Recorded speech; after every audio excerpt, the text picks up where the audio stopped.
Okay. So I've attempted to go live a couple times.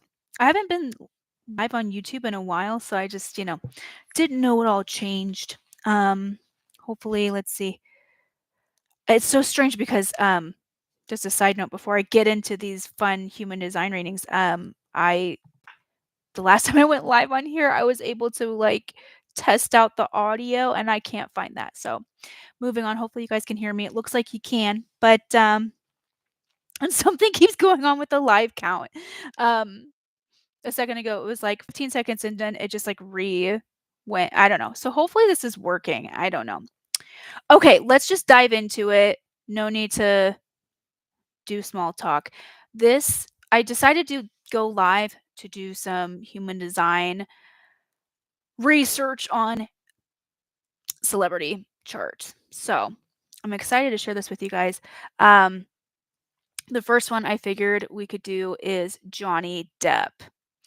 Everybody knows Johnny Depp, right? And then if anybody ends up coming on live, feel free to, I'm going to type this in the chat right now. If you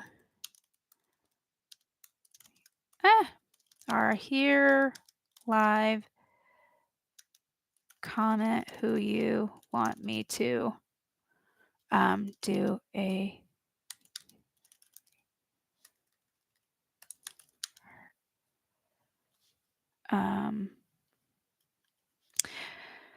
let's see. Comment who you want me to do a human design reading chart overview on. Excluding yourself. We'll just say celebrities only.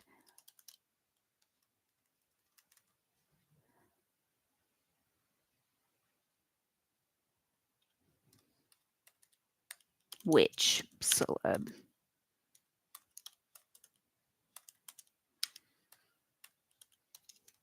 Okay, so I'm going to write that. Can I pin it? No, I don't know. Anyway, so hi, I'm Honest Amber. It's nice to see you guys. I have really wanted to get back into human design just to like put a little backstory on like who I am, what I do.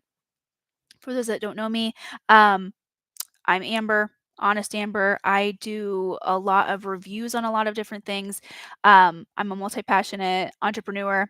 I do a lot of things. I have a lot of different interests, but the main thing that I always love and have interest in is investigating and learning. And so I am always just like, I've got books on books on books on books on both nonfiction and fiction. So as far as human design goes, I have essentially been learning human design ever since 2018 and really honing my own skills on my own chart. A year and a half ago, I started doing chart readings for anybody that would just like allow me to read the charts. And then it got really popular and I just became obsessed with it that I actually started doing human design readings as, like a side gig, like a side hustle. And I stopped for a little while and I'm getting back into them. So I figured just to get, my wheels rolling, I felt like it'd be kind of fun to do some live sessions where kind of dissect famous people's, like celebrities, human design charts so you guys can kind of understand it. I know human design is really complex. It is a lot. It's very similar to astrology. So I like to describe it as like if astrology were to have a baby with psychology and science. So you get the best of both worlds with that. And so there's like a chart system. Everything is based on like when you get your chart, it is based on the same elements that you base your astrology chart on. So when you were born, the time you were born, like the date, time, and location, all of those factor into human design as well. So, and the planets are a part of it. It's a whole thing. It's all math. Just it's all numbers.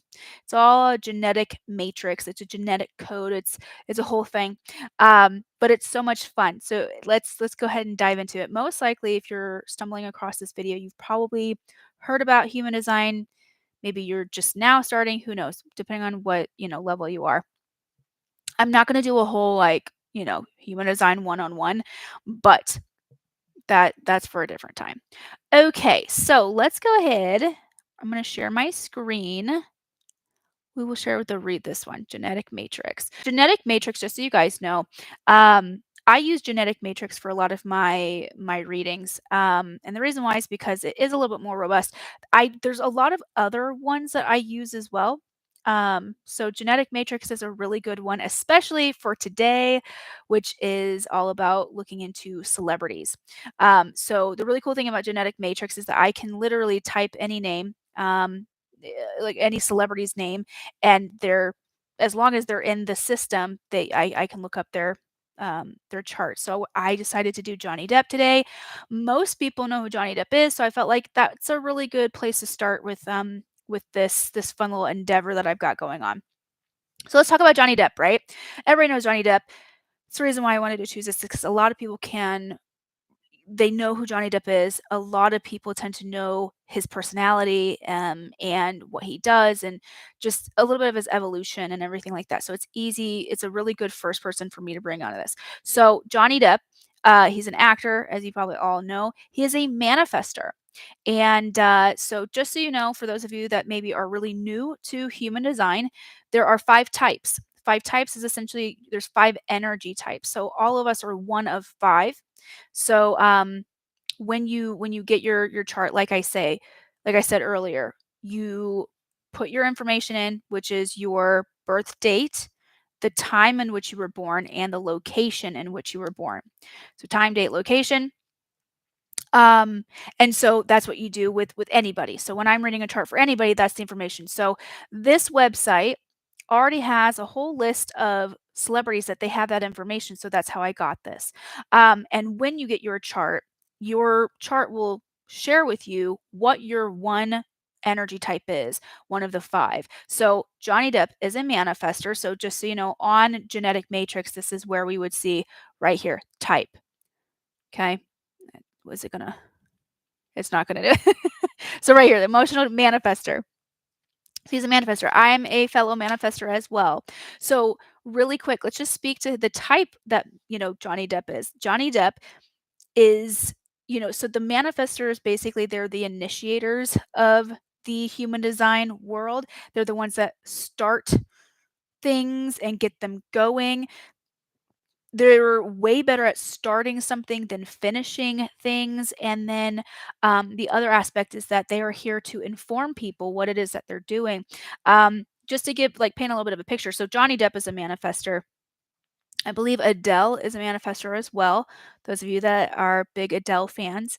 Adolf Hitler was a manifester. I'm pretty sure that Trump is. A lot of world leaders. Let me just get this. I have this book. That's another thing too. I think you guys can see me. Let me see. I think you guys can see me. Yeah, you can still see me.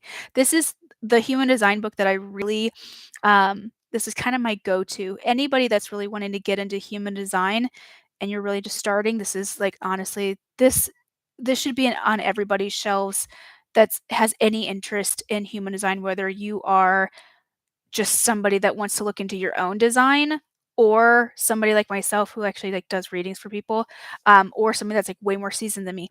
This is a really, really great resource. It is just called Human Design, and it's by Chetan Parkyn, and I've actually listed that in the description below. But anyway, so manifestors, the really cool thing about most human design books will tell you, okay, if you're a manifestor, or if you're a reflector or whatever, these are some other people that are also said, types. Where is it? Where'd it go? Oh, come on.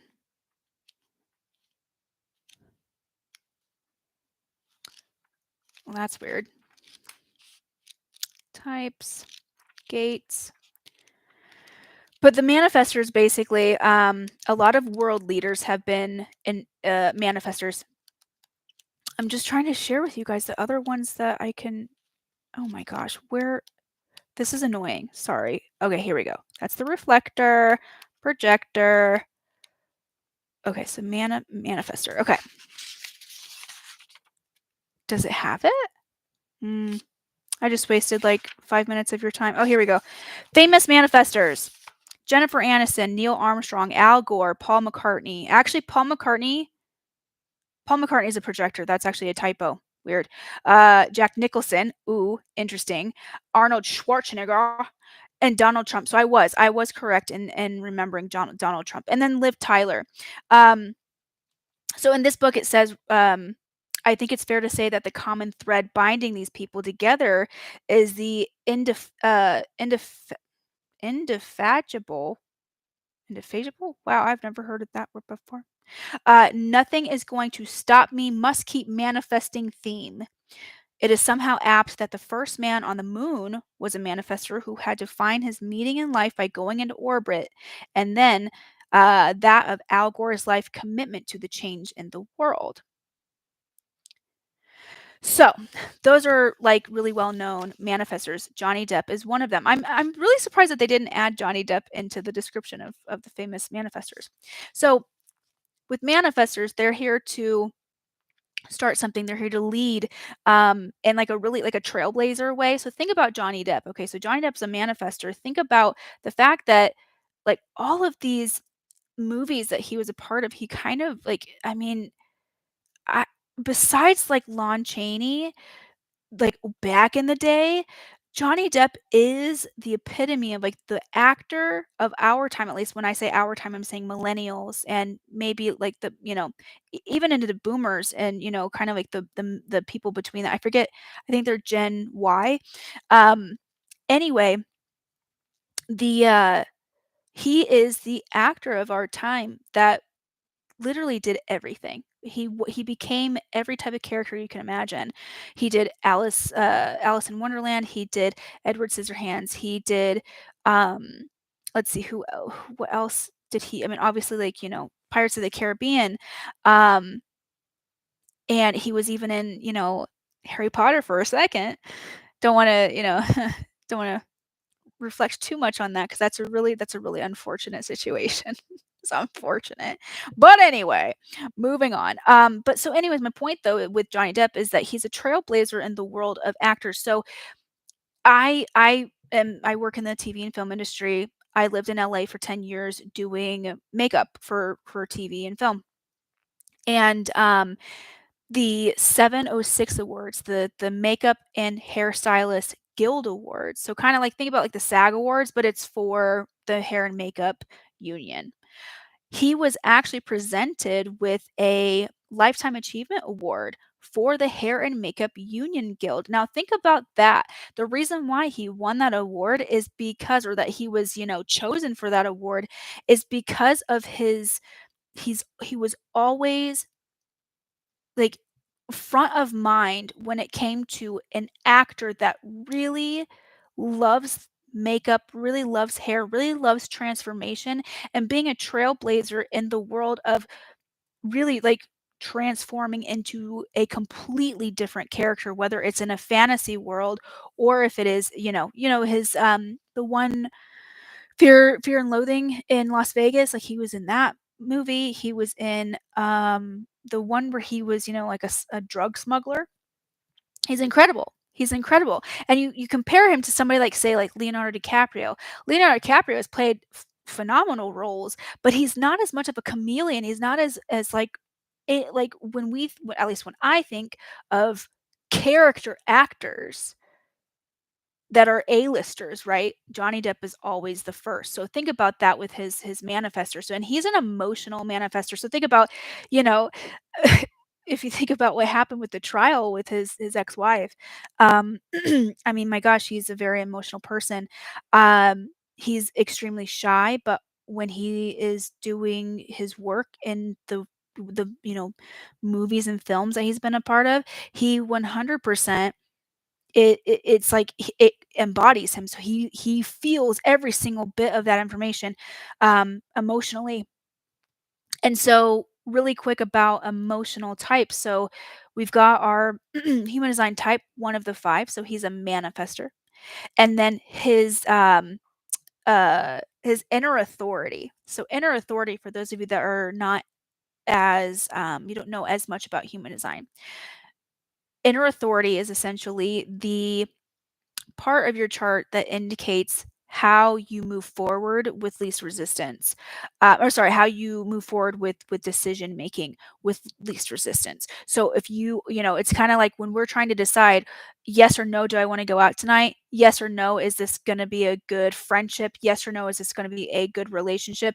Yes or no, should I write this email to this boss that I have beef with right now? Should I write it right now or should I wait on it? So the decisions, that we make, that's the inner authority dictating, and we all have different, not all, but I believe there's seven different authorities. And so he's emotional. I'm an emotional manifester as well. So I am a manifester with an emotional inner authority like him. And so what this means is right here on the chart, that's your solar plexus. The solar plexus on this chart, I know many of you like myself who have been like, I did yoga teacher training. I am a Reiki master. And so the chakras, the solar plexus is usually like right here, right? But in human design, the solar plexus is actually on the left side. But anyway, uh, so going back to the emotional, so you can see right here, it's filled in. It is a color, it's all colored in. So all of these white ones, that means it's an open space, an open center. And then all the colored ones are closed centers. And the way I like to describe it is like it's a cup. You have a cup, right? So these centers of his chart are empty. These centers of his chart are full. And so those of us that have emotional authority, our cup of emotions are full, meaning of our own. So it's kind of like we are filling those cups with our own energy. Okay. When we have open centers like that, we need other people's energy to fill that cup for us. Does that make sense? So he has a full cup of emotions. So basically, what this means for emotionals is that we feel all of our emotions, all of the emotions that we go through in a typical day are our own. And so that makes a lot of sense. It makes a lot of sense that he can connect so deeply with kind of becoming any character, because when you become a different character, you portray a different character, you do have to embody a certain amount of emotions that do come from within. So the fact that he's such a great actor on so many levels. So that makes a lot of sense that he's an emotional manifester. Okay. Let's see. What else? What else? What else? Okay, so so weird to think that he's 60 years old. So the other thing that I always like to look at in charts whenever I'm reading charts is the channels. Okay. So I always like when I'm reading charts, the biggest things are your manifest or your type, right? Are you a manifestor, generator, manifesting, so on and so forth. The other thing that I feel is a really big indicator is your sun gate, which is this number right here on the very top right on the conscious side. This side's the unconscious sun side, but I always focus on this one. I do go into a little bit of the profile. The profile, think of the profiles, Carl Jung, his psychological, his 12 archetypes, right? That is what the profiles are, just so you know. That's how that works. I don't go into definitions. I do go into incarnation crosses. So I'm going to be excited to go and dissect what Johnny's incarnation cross means, because I have yet to look that up. Okay. And then the final thing that I always love learning about with somebody's charts and being able to read is the channels. So your sun gate, just so you know, it's 90% of your personality. Then you've got your incarnation cross. So you're in where did it go? Incarnate right here. I wish that I could highlight that. I can't. That's so annoying. Right here, the incarnation cross. That incarnation cross essentially is 4 numbers of your chart. It's this number, this number, this number, and this number. So it's the first 2 numbers on both sides of your chart. Your sun gate, your earth gate, your sun gate, your earth gate on the conscious side and the unconscious side. And so that's where it gets, and the incarnation cross represents the theme of your It's the theme of your life's purpose, right? What you're here to do. The profile is like your archetype. It is who you are. Okay, when you lean into that profile, that is when you can really just like open doors for yourself that are like they just fly open. When you tune into your sun gate, what I was just saying, it's 90% of your personality. That's when you become like the most magnetic version of yourself. But the other aspects too that are really big with just like living out this purpose is also understanding your channels. Your channels, what they are, like channel 45 to 21. That's this one, 2145, the money line. Think about Johnny Depp. Think about how much money he has. Okay. Now take away the fact that like, yeah, in the lawsuit, he indicated that he actually doesn't have money. It's because he overspends. But on the scale, on the grand scheme of things, Johnny Depp has made an immense amount of money. So for him to have the channel 2145, that makes complete sense. It's the money line. It is the money channel. So let's, before I'm going to dive into those in a second, let's start with his sun gate. So your sun gate is going to be the top right corner. His sun gate is 45.2. Okay, so remember, our sun gate, 90% of our personality, 90% of who we are. When we lean into it, that is when we become the most magnetic version of ourselves. So let's just see. So 45 is where? Okay, the throat. Ooh, that's interesting. Okay. Ooh, ooh, ooh, ooh. Okay, so 45, throat. I'm getting so excited for this. Okay. Johnny, we're coming for you. Okay. Let's see here. Gate 45. The gate of gathering together. Okay, let's see. Actually, my boyfriend has this in his sun gate. Interesting. Very interesting. Um, so it says, you are someone who is here to oversee the wealth and well-being of your household or your community. Um,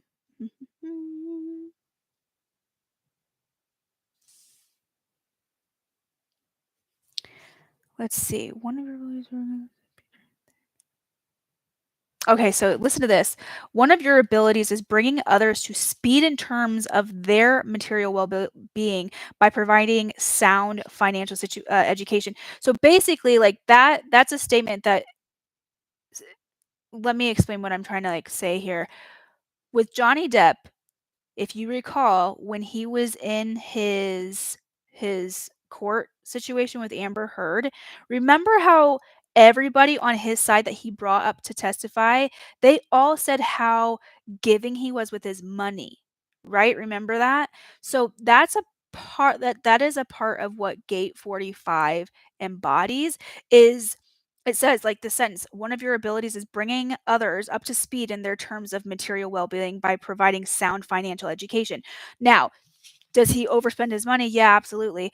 But that statement, I feel like you can also come at an angle of he wants to have people surround him in his circle. Does that make sense?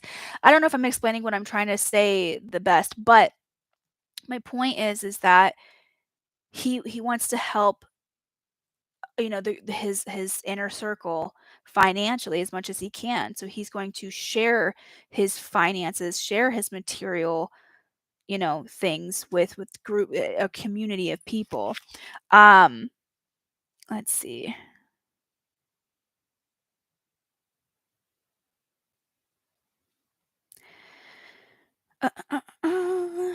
Yes, as the best rulers usually give the best advice from the high seat, leading to a harvest of great wealth for all of their subjects. So that's what I'm saying. I think that he has utilized his fame, and he has dispersed the the fruits of his labor with his inner circle. That is something, and I can guarantee, like he's such a giving person. Now, do I think that he's, like, the kindest person that's ever walked this earth? No, I don't. I think that, he has a dark side, you can tell.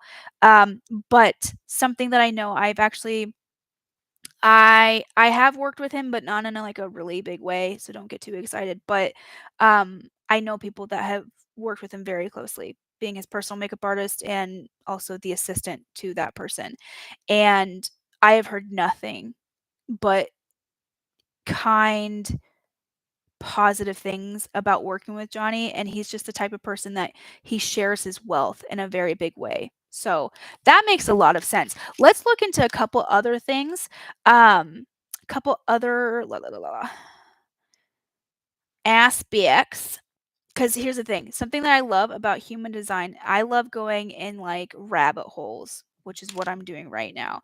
Going into, like, some major rabbit holes here, um, on, like, reading somebody's charts. Um,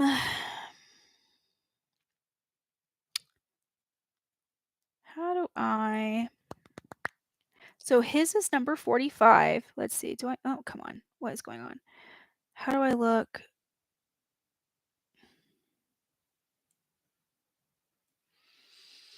Mhm.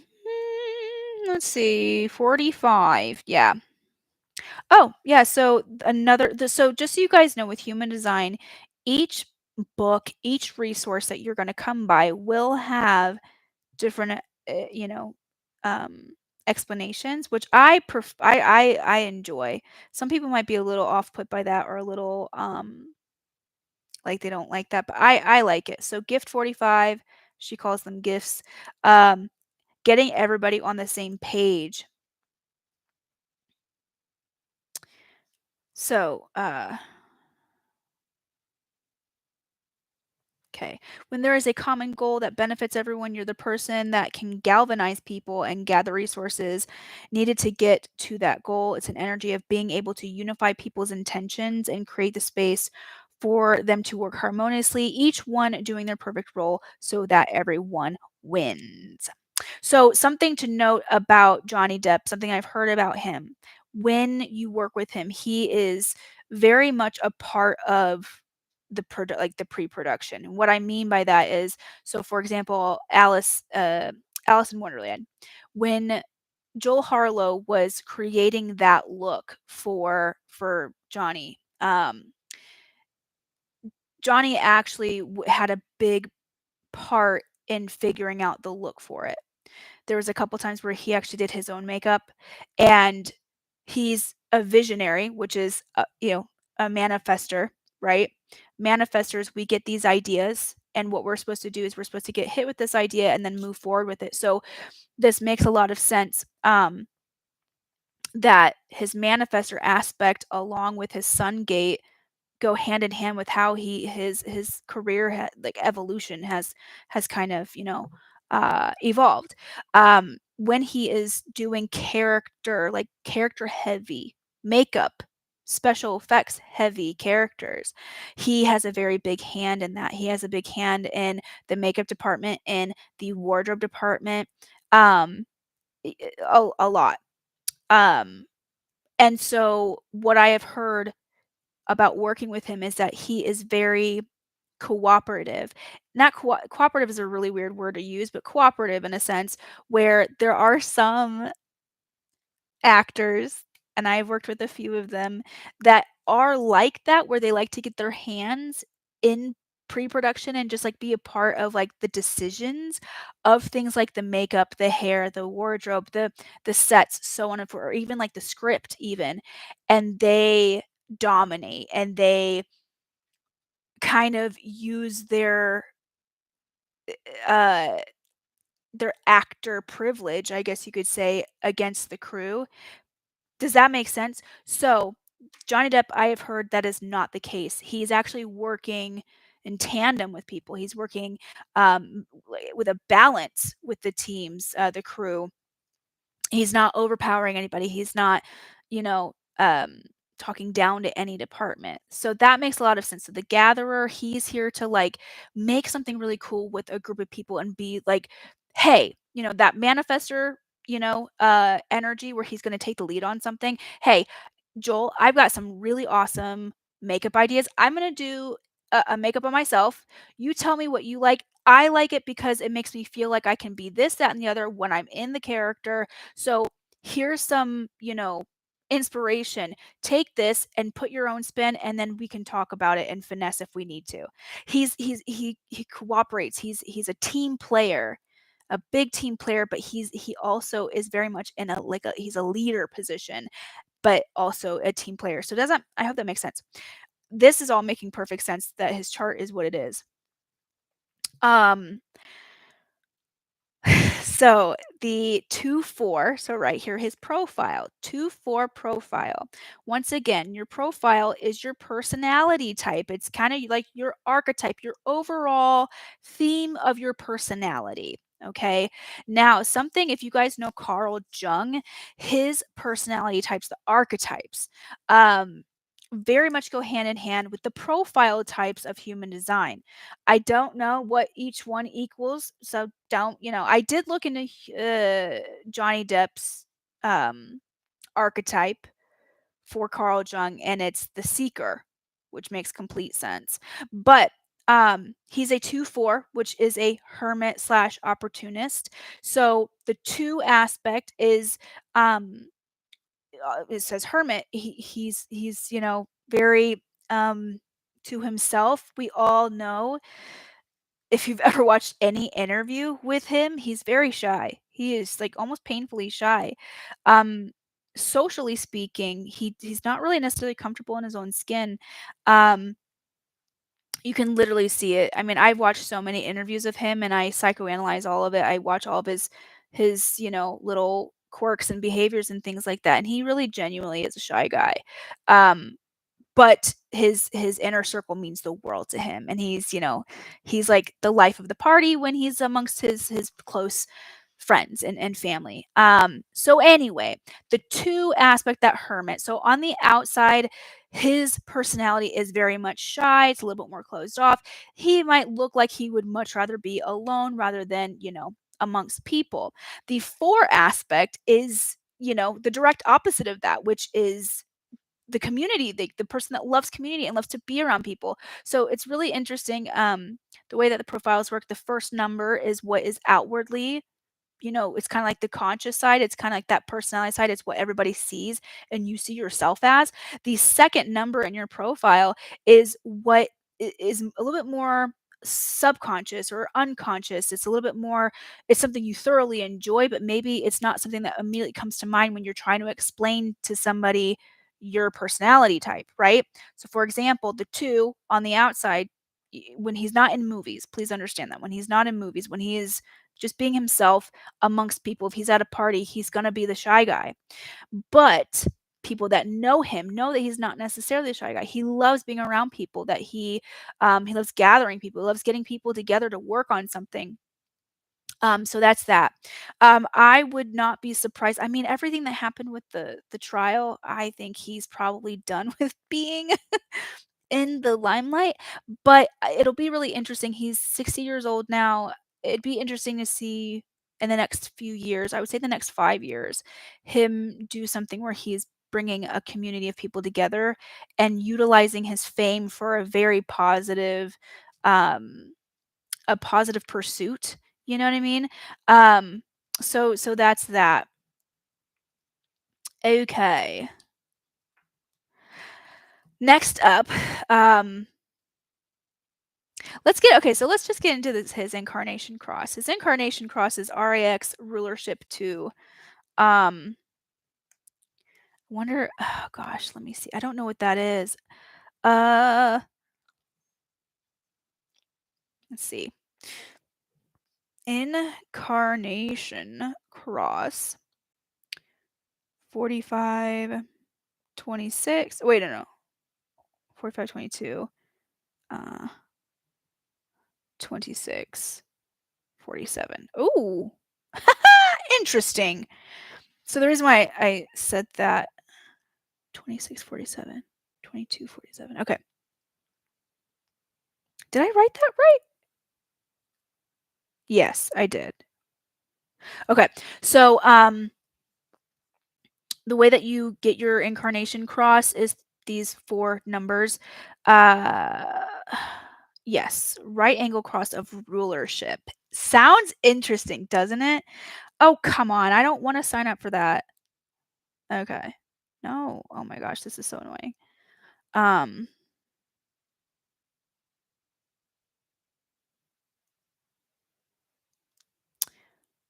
let's see. Sorry. I'm sorry, guys. This is I can't get the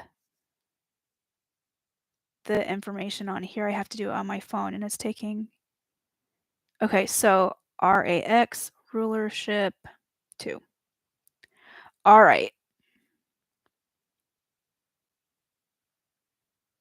Okay, so let's read what so the incarnation cross, remember, incarnation cross is the theme of like your life's purpose, like your life's work. This is what you are here to do. It's a theme. So please understand that. That's the one thing with human design. Everything is technically themes. It's, archetypes instead of like this is who you are. So okay. So, the energy of your cross of rulership is about taking power and controlling your piece of land. So, interesting enough, I mean, he has his own island. Okay. This may not be a whole country, and in fact, it may not be land at all, but you will be driven to have control of something. It might be your apartment or house or department or section of business at work, whatever it is. There will be this drive to have rulership over it. Rulership is very important as it brings structure to chaos. Ruling is what you are here to do. Ruling is what you're here to do. So that makes, I mean, honestly, it's a much smaller aspect of Johnny Depp. I don't know him very well at all. I don't think that this, you know, theme really comes up too much in his like just his personality of what I, have what I'm able we're all able to pick up on a public level, you know what I'm saying? I'm sure he does not strike me or he does strike me as the type of, partner to be more on the controlling side. You know what I mean? Not that, being a controlling partner is a life theme for your purpose. I'm just saying that that can come out in a personality, you know what I'm saying? But when it's I'm trying to figure out how to like really express that. Other than the fact that he literally has his own island. I mean, I don't know when you own your own island, do you would rulership even necessarily? Like, I don't know the dynamic of that. I don't know, like, the logistics or the politics of that, but it is his own land. I mean, he owns it regardless of, like, whether there's, like, rulership or not, but that's very interesting. Let's look at the Incarnation Cross book. This book, by the way, I have it in the description. It's called Incarnation Cross, a guidebook of purpose archetypes for human design and the gene keys. And this, honestly, I just have it on my Kindle. One of the best human design resources that I've ever come by. Now, here's the thing with Incarnation Crosses. There are there are a lot. Let me see. Let me see. Let's see how many there are. Oh, it's not gonna number them. I think I don't know how many. I think there's 64. I could be wrong. No, there's 200 and some. There's a lot of incarnation crosses and incarnation um sorry, I just got a text and it just distracted me. Variation. So just like this says, it says RAX, right angle cross rulership 2. There's also the right angle cross rulership 1, 2, 3, and I believe a fourth one. So there's variations of different crosses. Okay. So let's see. This is rulership. That's interesting because I think mine is the same thing. Rulership. Where are you? A, B, C, D, E, F, G, rulership. There's 194. Okay. Did you just, oh my God. If anybody's here live and just literally saw me, does anybody else do that? So when you are trying to figure out alphabetically, okay, so rulership is in the R section and you're looking at all the alphabet before it and you're trying to remember where R is. Do you ever do that? Like A, B, C, D, F, G, H, I, J, K, L, M, N, O, P, R. Okay, there it is. Anybody? Okay, 194, I think is what the number was. This book is so cool. If you really want to get into human design, this is definitely a book that I highly recommend. Okay. Okay. Sir, for the manifestor type, okay, cross of rulership, a manifestor finds their way to their cross of graceful rulership by breaking free from limits or belief systems that hold them back. They can use their voice to mobilize themselves towards their cross. So there you go. That's an interesting take. He is a 2-4. Let's see what this is. 2-4 profile people use their hermit slash networker qualities to apply their cross. They spread their natural skin in regard to graceful rulership. So this is interesting because when we think of the word rulership, I think it can kind of sound bad. Like rulership as a dictator. That's um so sometimes like when I'm reading certain people's charts and I'm like, oh, what, that doesn't sound appealing. And especially with somebody like Johnny Depp, he just, at least to me, he does not strike me as somebody that's like, I want to be in power, even though he probably definitely wants power. But he's not. But that's a really good example. Is that I think no matter who you are, if you are somebody that is of this, like, you know, stature of Johnny Depp, who is as famous as he had to have wanted that at some point. And you know what I'm saying? He's a very humble person. He's super, super humble. So there is that. But I do think that, going back to that, 2-4, his hermit is what really comes out. It's the shy side. And he is very graceful. Number 22 right here on the left side is grace. It's the gate of grace. And I actually have this. It's really funny because 2247 is actually a part of my chart with the my incarnation cross. But uh gate number 22 is the gate of grace, and being graceful, and it's point 4, which means doing that in a community setting, doing it in a group setting. So I find that makes a lot of sense with his incarnation crosses, that he is here to be a quote unquote ruler. We'll just say a leader. It's just a leader, um, and lead a group with grace. And I feel that that is fairly accurate with his. So let's just see what else is there about this incarnation cross. Oh, sorry, such small letters. Okay, so here we go. With the cross of the rulership, one might think of someone who dominates, subjugates, or takes power over groups. While this might happen in its lower frequencies, it is not what the awareness of the cross is really about. The imagery to evoke this cross is that of a king who sits on his throne, sorting out every mess that his people bring before him. His gravity and power are used to calm, center, and organize the confusion of life. The galvanized state combinations of the cross of the rulership actually provide access to something more complex and beautiful than ruling over others. So that's what I'm saying, is I think that, like, when he utilizes his strength of overseeing, leading a group of people in a graceful way, that is when he is going to be working in this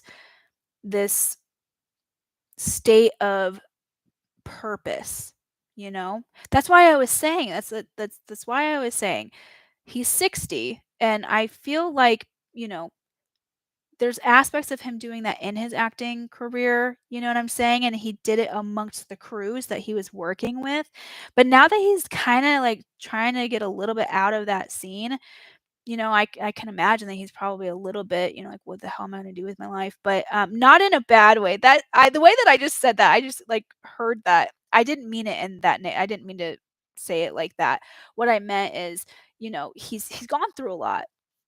And I think that he's totally over the Hollywood scene. So, um, you know, him having this identity around being this highly famous actor for so long, um when you're in that world for as long as you have been, it to get out of that world, it's hard. I've only I was in LA for 10 years, and I'm still having a hard time really separating that career, because I no longer live in LA. I'm far from it, and, I had a whole identity crisis, and I was only there for 10 years, so I can only imagine somebody of his, success level being in it for 25, 30 years, I can only imagine that he's going through some sort of, a little bit of a I don't wanna say life crisis, but identity crisis more so. But anyway, so that's why I said I have a feeling I could totally see him in the next 5 years doing some sort of like humanitarian work. That word is always hard for me. Humanitarian work. Anyways, like, stuff like work for the good, and maybe creating like a nonprofit or something like that. Um, I don't know. Anyway, okay, so the other things that I was going to go over are his channels. So 1949.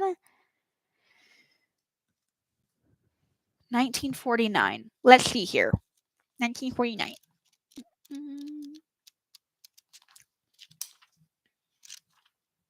My trusty book. Okay. Ooh, this is going to be so 2019. Where are you? That is at the bottom. Oh. The only thing that I will say about this book that I really wish was changed is the way that it's set up is a little confusing. 2020. Okay, so let's go to 19. See, this is why it's so stinking confusing. Give me 19.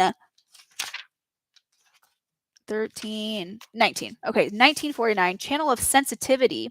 And like I said before, all books and resources will name things differently from one to the other. I know that's confusing. It's just different. Oops, different interpretations. So this one, 1949, is the gate of synthesis. This is the gate of sensitivity, from the root to the emotions. Compassionate, tactile, sensual. Yes. Super sensitive, 100%. Um, Johnny Depp naturally feels everyone's wants, needs, and emotions. That makes complete sense. So something just to like, give my personal analysis on is I can almost guarantee that Johnny Depp is the type of person that is highly compassionate. You can see that a mile away, to the point where people that do interact with him probably go to him for their problems. They probably share, and he's that type of person that would sit there and actually like, you know, um be someone that you can speak to, where he would give you grace, which is part of his unconscious sun sign. Give you grace, be an ear, a shoulder, like whatever you need. He would be the type of person that would totally be there for you. Very compassionate, very understanding, to the point where it hurts him. So that would be, him being emotional about other people suffering. That's why I think he just showers his friends with gifts. That makes complete sense. I want to say, what was it that happened during the trial? He gave somebody, I don't know. His love language is 100% gifts, like physical gifts. So there is that. But it's like sharing the wealth, Um let's see. Yeah, this makes complete sense. When I did meet him, um he was honestly one of the kindest actors. I've worked with a lot of A-list actors. I do a lot of men's grooming. That's my biggest like thing with makeup. I do men's grooming. And when I worked with him, he I'll say this, when you are somebody like myself who's a makeup artist, and I'm not a makeup artist that is a celebrity makeup artist where I'm a personal or anything like that, but I've worked with a lot of A-list celebrities. When you are working in that kind of capacity, you're a one-off to these people. So you're just another person in the cycle of them having to meet a new person, you know. So a lot of the times the actors, the musicians, models, whoever I'm working with tend to be a little on the distant side. They're kind of like, "Oh, hey, what's up?" Like they're nice, but they don't, you know, they're not interested in knowing about me. They're not interested in seeing me as a person. And I know that sounds mean, but that's pretty much the commonality between working and the way that I work, where I'm only working with you once, maybe twice. Every There's been a few A-list celebrities that I've worked with more than 3 times. So, with that being said, a lot of the times these actors, specifically the guys, I can't speak too much to the women, but they'll be kind, but they won't like, how do I say, like address that I'm in the room. Does that make sense? Whereas Johnny Depp, he's one of the very few A-list actors that are on the, you know, level that he is, that he 100% saw me in the room, said hi. "Hi, I'm Johnny. What is your name?" "Hi, I'm Amber. Thank you. It's nice to meet you." And he even made this like joke about the, because he had an award. He was like, "Oh, like this award is really really heavy. Like I'm really strong, just so you know." And he was being cute and cheeky. And then he kind of stayed in the room for a little while, and he was having a conversation with his makeup artist, who I actually do know. Um, and it was like he allowed me to be in that conversation with them.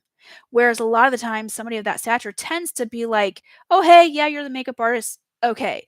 And it's very background noise to them. So anyway, I share that story about Johnny Depp because I've had personal experience with how he treats people. He sees people as people. And so that goes right into the emotional side, I've been talking about at the very beginning of this, his solar plexus, his inner authority. He's a very compassionate, emotional person. So he, you know, and especially considering that the 1949 channel really feeds into that. It literally says on the next paragraph, "Your emotions are so sensitive that you could wear a blindfold and your earplugs and still detect what everyone was feeling around you." He is very aware of other people's emotions. So chances are, you know, this was in 2016, so I was 26 at the time.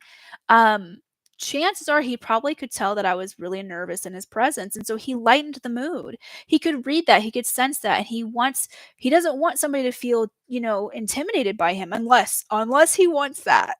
Unless he wants that. Okay? Elon Musk. Okay? Um that even goes into that word. Let's talk about that for a second. I mean, I don't know if you guys have like watched the trial. I watched it live. It was one of the coolest experiences, like, on a global scale that I've ever experienced. It reminded me of O.J. Simpson, but now, you know, and nowadays, you know, like a whole entire world of people were watching this, right? And everybody was talking about it. So anyway, with Johnny Depp, uh, the whole Elon Musk thing, right? Think about that. So you take somebody like myself who he sees this girl, she's a makeup artist, she's probably intimidated by me. I'm gonna like make sure that I come off as very approachable, very kind, lighthearted. I don't want to intimidate her. I can see she's intimidated. But and he's kind, generous, all that kind of stuff. But you with someone like Johnny Depp, you get somebody like Elon Musk trying to take his girl from him. When he's mad.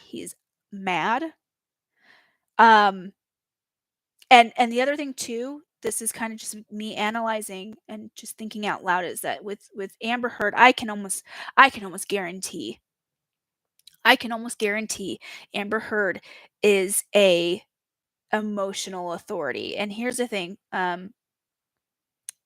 two emotional authority people in a relationship, it can get very tumultuous.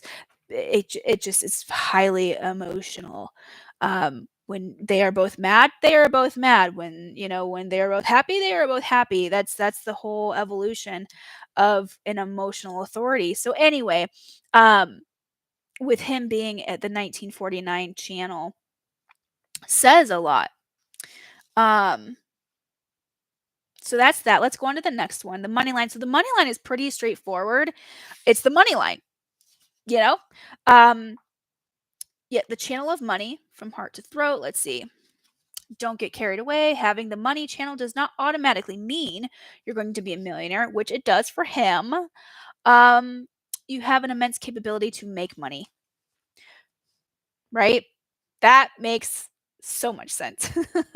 So, just so you guys know, if you're wondering the channels, what are channels? What that means is you have a gate. So let me just explain this really quick. There's 64 gates in human design. Every single one of those numbers is kind of sporadic throughout this entire chart, as you can see. Some of the numbers have a red circle around them, and some of them have nothing around them.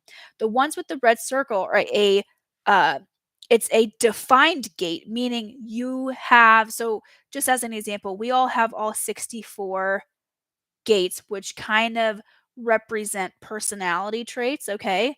We have all 64, but what makes us different from one another is that between one person and the next, I have certain gates that are more heightened in my chart versus somebody else that's next to me. So, for example, um, so gate 47, he has defined. I have that defined as well.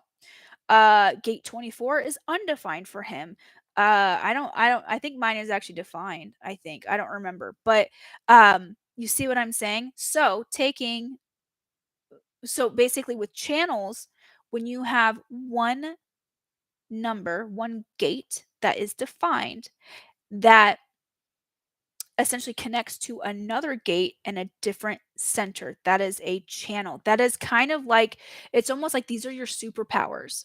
Okay, so your channels are your superpowers. It's part of your personality, of course, absolutely. But it's like big themes of your life that you just have. It's like you have so much luck. You have so much, um, so like it's just very evident that these are themes in your life that you just have a lot of ease around. Okay, so the synthesis slash the um, sensitivity, right? He's a highly sensitive guy. So it's a big theme. It's a superpower. So some people, depending on where they're at in their life, if you have this channel 1949, you might think that you are too emotional. You might think that it's kind of like you might be even scared of your own superpower. But when you lean into the superpower, the fact that you can read a room very well, you can sit there and hold space for somebody on an emotional level. When you utilize that, that is a superpower of yours. And I think Johnny Depp, from my personal experience, as well as the experience that I've witnessed of watching some interviews of his and, hearsay of my friends that have been personal makeup artists and assistants to him, um, I can say that he 100% is leaning into that theme, um, beyond just the experience that I've had with him. But the other one, 2445, the money line. Obviously, it's a really big theme for him. He has 100% leaned into that. Let's see. Donald Trump actually has this channel, so that makes a lot of sense, right? I want to say a lot of really, really big celebrities tend to have this channel. So if you have this channel, definitely look into it. If you have this channel, like, please, like, look at that and be like, hell yeah. Like that's it. That's you're in good spirits. You're here to make money in a really big way. Um, Queen Elizabeth also has this channel. Um, yeah, cool. Okay, so the next channel, channel 1-8, the channel of inspiration.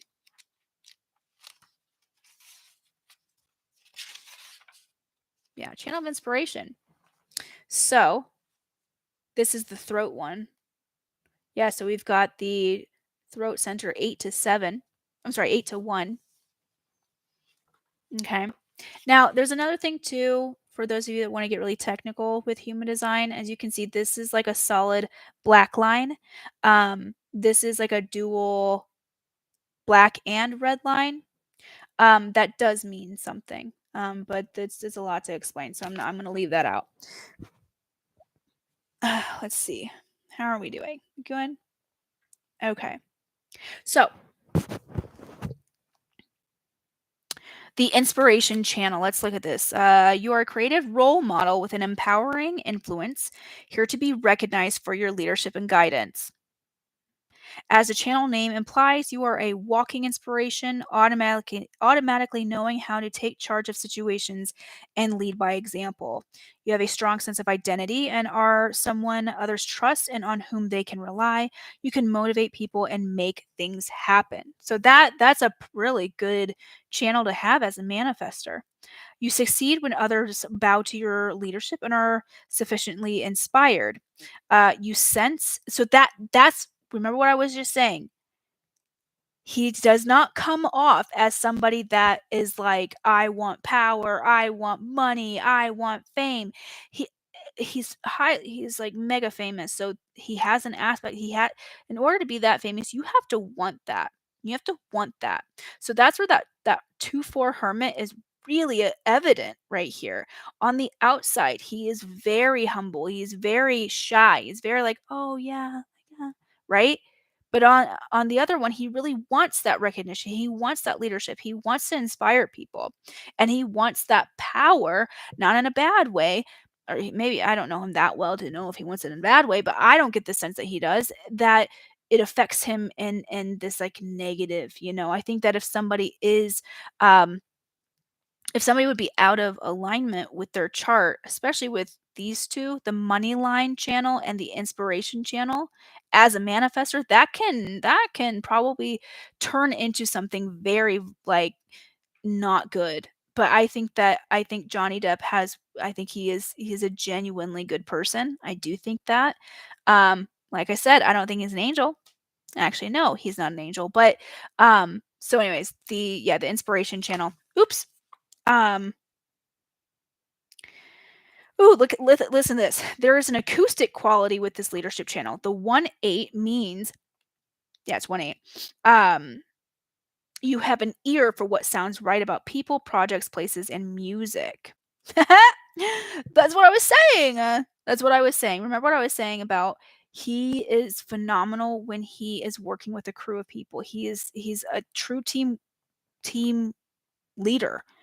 Uh and he does very well with being on a team, but leading it in a really like dominant way. You're forever tuning into your environment, which goes hand in hand with the synthesis channel, working out the best direction in which to head based on the quality of what you hear. He's a musician. So there's that. If something doesn't sound right, you won't proceed. Um, yeah, and I think that that's probably something that I feel confident in saying he probably struggles with, is when something doesn't sound right, not proceeding with it.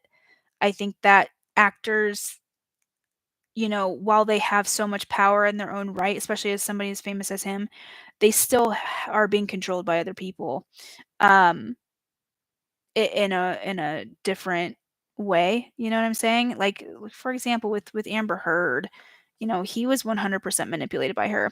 Um, and, controlled by when that whole thing happened initially with the case with Amber Heard, his entire career and life just was immediately ripped from beneath him. And what so the reason why I'm explaining that is because, you know, people a production company or a studio that you've worked with for 8 years, aka Disney, ends up being like, "All right, bye, snip, snip, cutting that tie."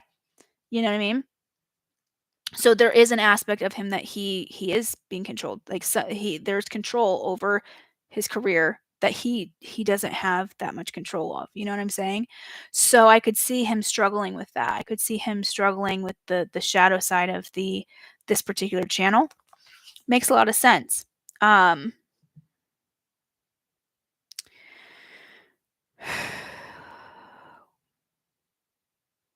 Yeah, recognize that you have a gift to empower other people, which he 100% does. He's an actor. He's a famous, famous, famous actor. So of course he has a lot of, um, inspiration over people.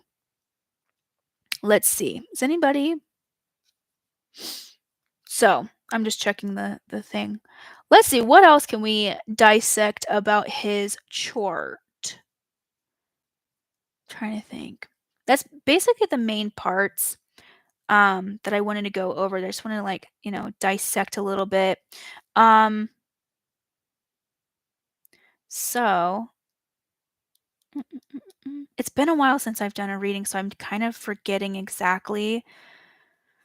Let's just go on a little bit further of a journey here. We're going to look at his Jupiter gate. So just so you know, the way that these charts look, like the way that they work, is all of these symbols are the symbols of the different planets.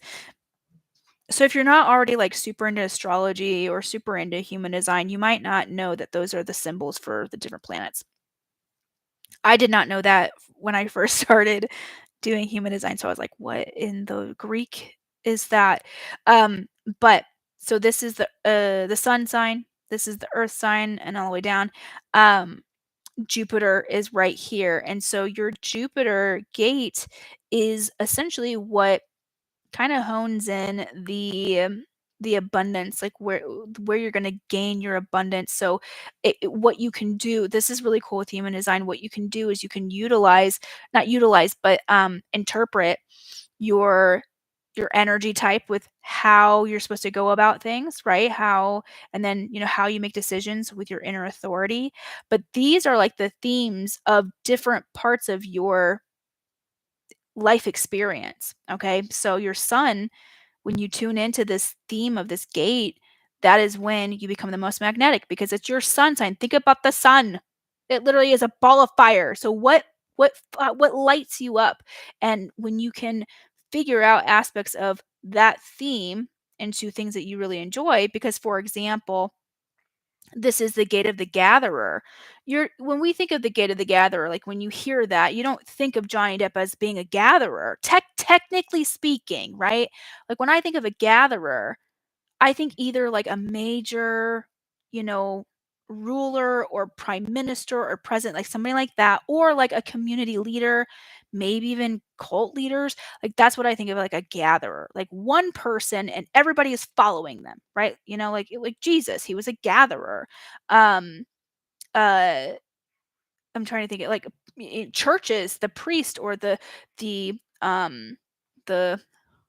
what is the word I'm thinking of? The pastor, a gatherer, somebody that is speaking to an entire group of people, and they're, you know what I'm saying? That's what I think of when I think of a gatherer, or somebody that like gathers crops and like is like physically gathering, not like energetically gathering people in a, you know what I'm saying?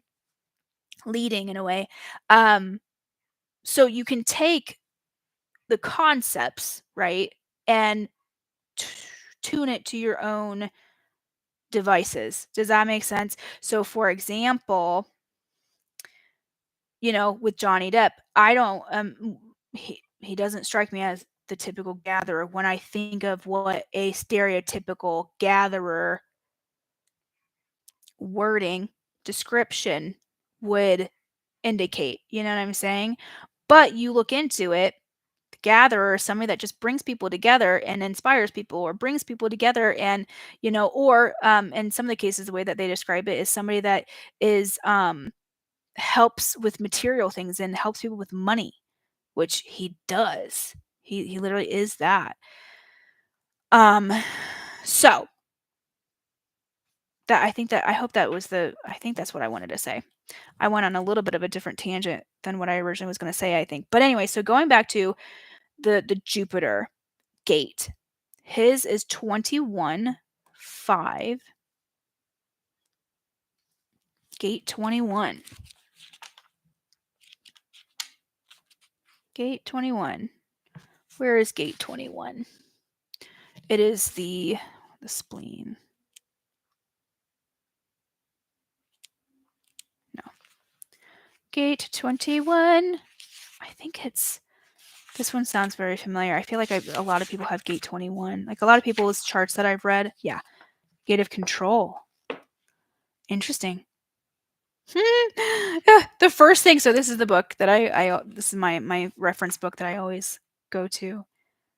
Gate 21, the gate of control. I'll refrain from calling you a control freak, is the first sentence. That would be unfair, possibly. But life brings all sorts of challenges and demands, and you're someone who thrives when in a position of control, seizing the reins and taking decisive action over money, property, business, or relationship matters. Remember what I said. I can tell he is, as far as a partner goes, I can tell he's a control freak. I can tell. So that's really interesting. The Jupiter gate also is when you lean into the theme of this gate, is when you make it can be connected to making abundance, receiving abundance, manifesting abundance, or manifesting money specifically. Um, so it's interesting. La, la, la, la. Yeah, when you are permitted to the driver's seat, no one could be more dependable.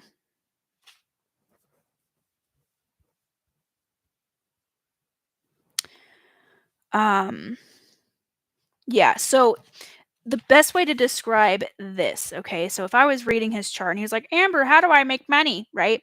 What I would say is that technically, as an emotional manifester, a 2-4 with the RAX rulership 2, and then in conjunction with the channels, the best way for somebody of this chart, aka Johnny Depp, is to lean into the fact that you do like to lead, you like to take control.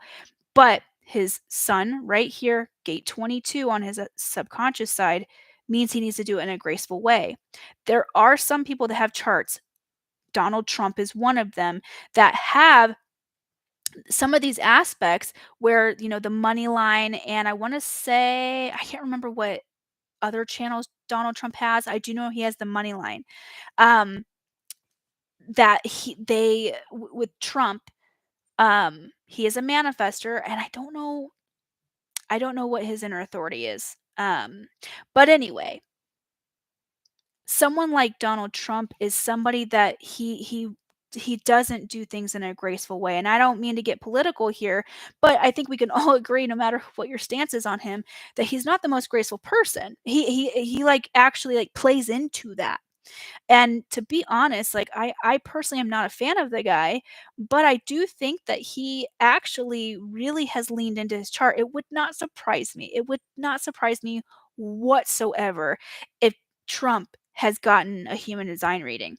It would not surprise me whatsoever. Because he is 100% leaning into so many aspects of his chart that it's actually kind of jarring. It's really interesting at the same time. Not to talk about Trump, because like I said, I don't like to get political, but um, my point with that is that Johnny Depp does not have the type of chart that, say, somebody like Donald Trump would, or even Adolf Hitler, right? Where you are leading and you have a lot of leadership, rulership, and money, like aspects to your chart that are highly like big aspects of your chart. Um, Johnny Depp is not that type of person. He has to come from a place of grace. He has to come from a place of genuine, being genuine. He has to come from a place of emotionally being compassionate to the other person that he's dealing with. Um, so, and the other thing too is him being a gatherer, and the synthesis channel. When he shares his abundance, that is when that aspect of him manifesting abundance is going to really be like, just like big, big. So that's that. 21-5. What is 5? I think that's the mastery number. Yeah, I think it is, but that's that. Let's see. Trying to think of anything else that I could talk about with his chart.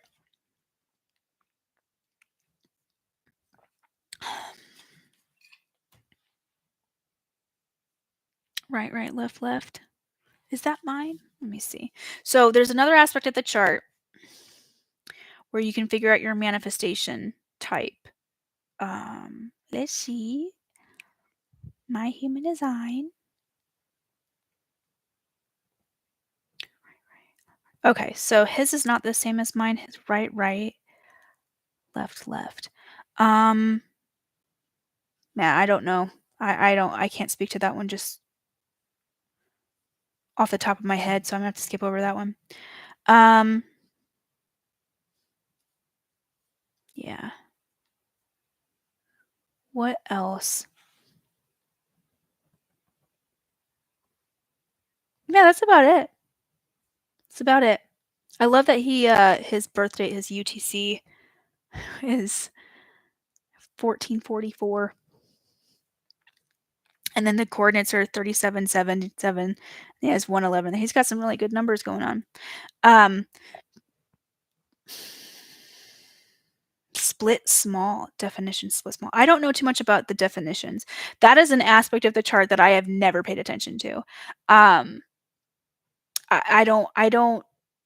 know that, of course, everything in the chart is significant in its own right, but um, I don't know what the definitions. I've never really studied that too much. When I do readings, I am always hyper focusing on your type, your energy type with your inner authority, your sun gate, and then your incarnation cross.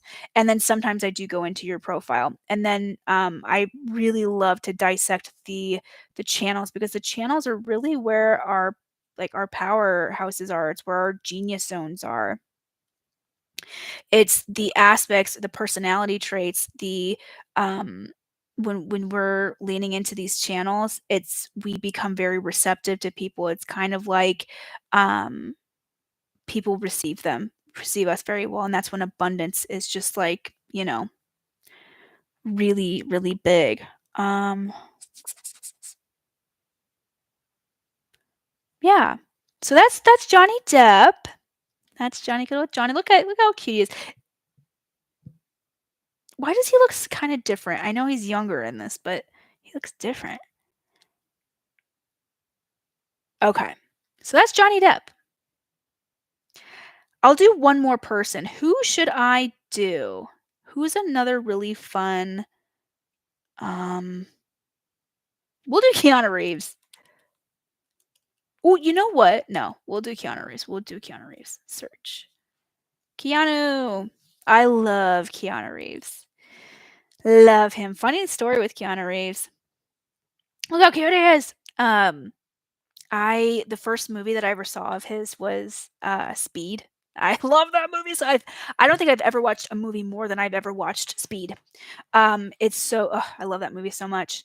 But anyway, oh, so he's a manifesting generator. Okay, so with Johnny, sorry, not Johnny Depp, with Keanu Reeves, Speed came out in like 1995, maybe 94, and it was my favorite movie.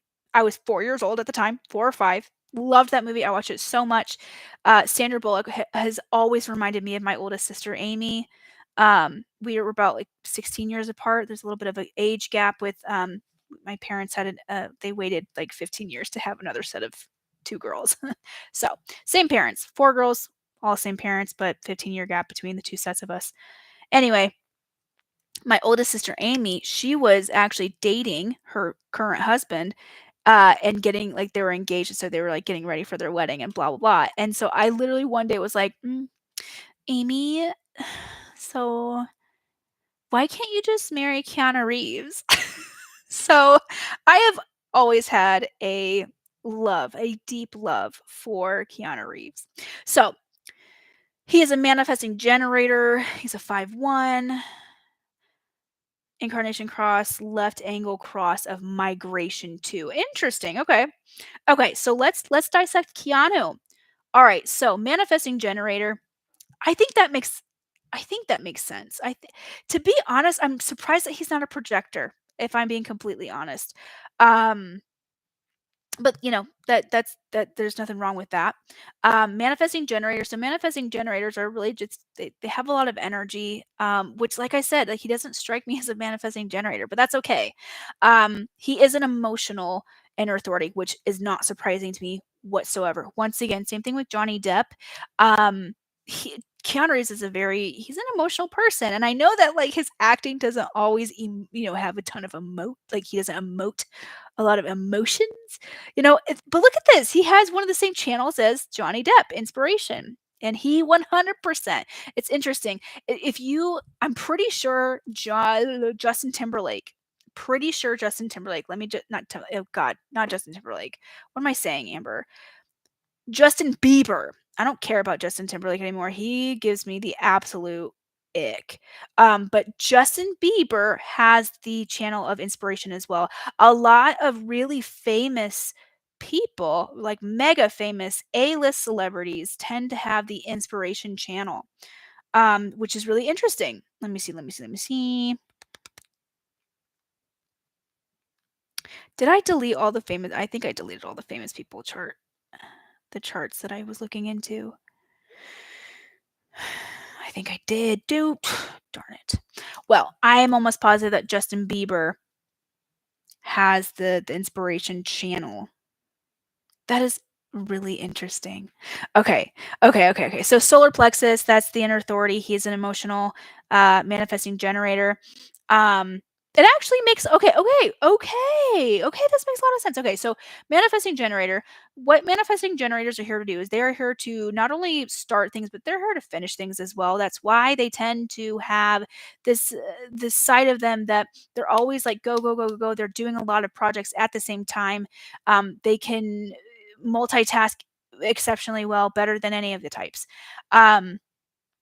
Generally speaking, as long as other aspects of your chart support that. So take that with a grain of salt, if you will.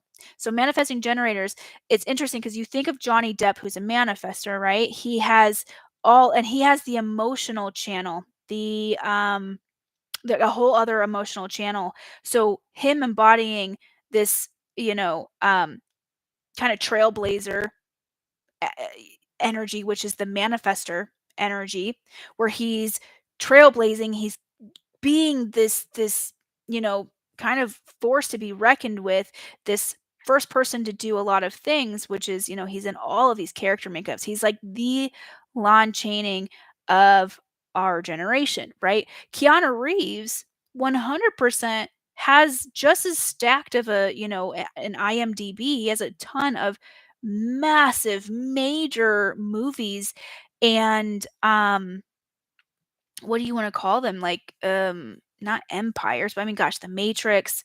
Um, oh, I don't know why I keep forgetting the name of the most recent one. It's not Jack Reacher. Ew, why don't I remember this?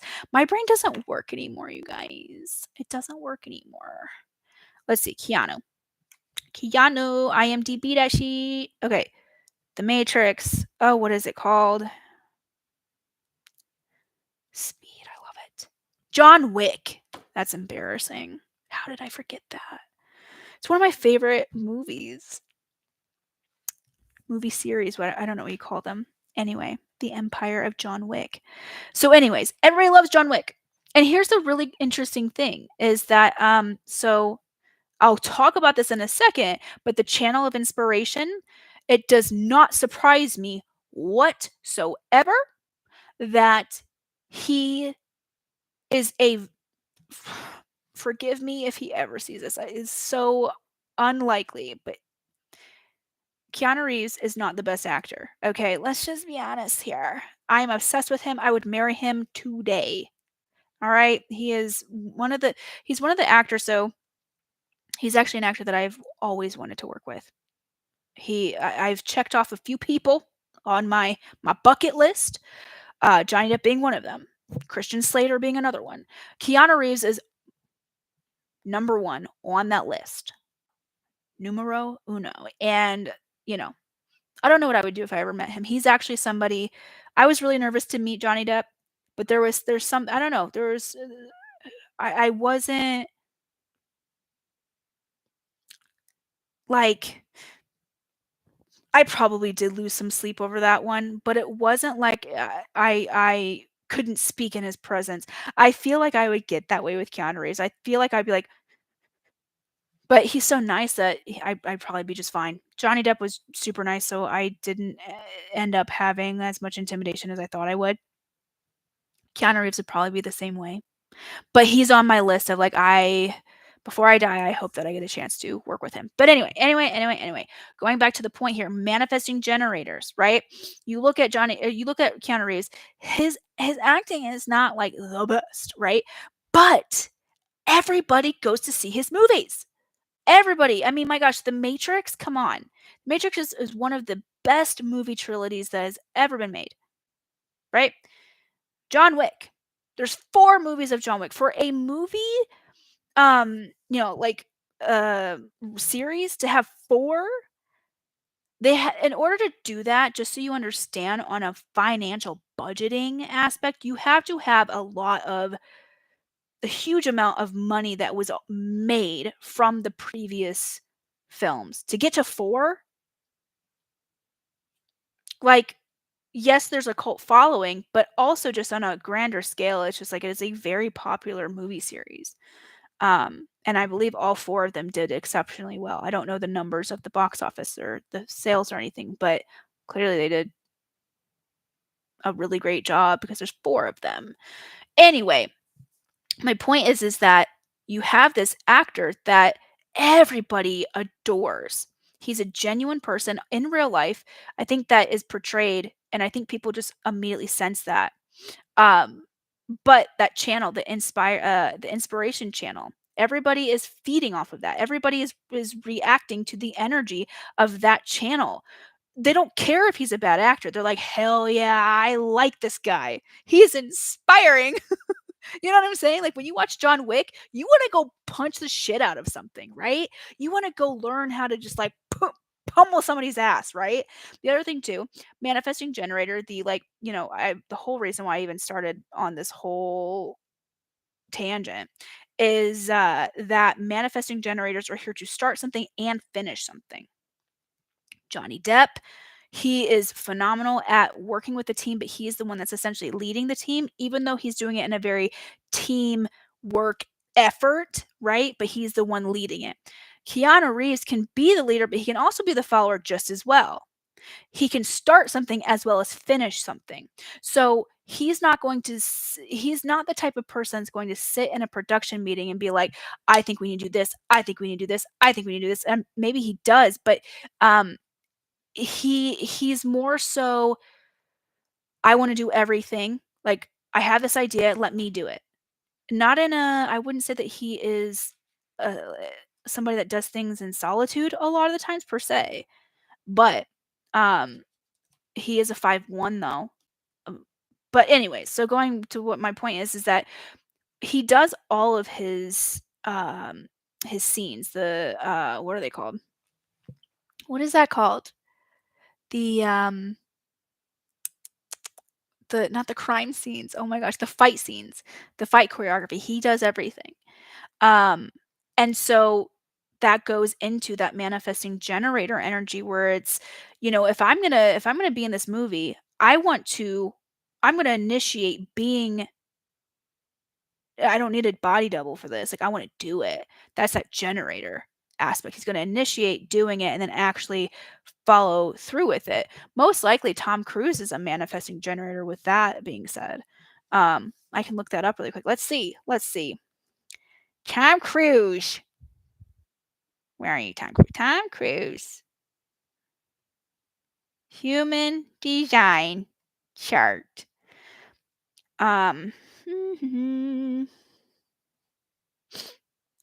that his? That's a cool chart.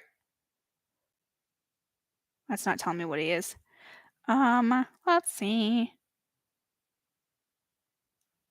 Boop boop boop. Let's see.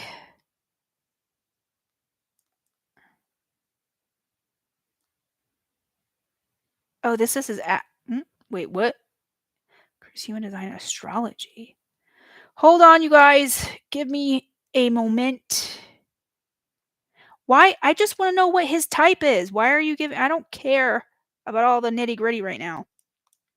Oh my god.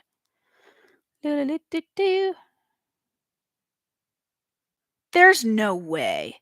He's not a manifester. Hold on. Okay, hold on, hold on, hold on. Hold the phone.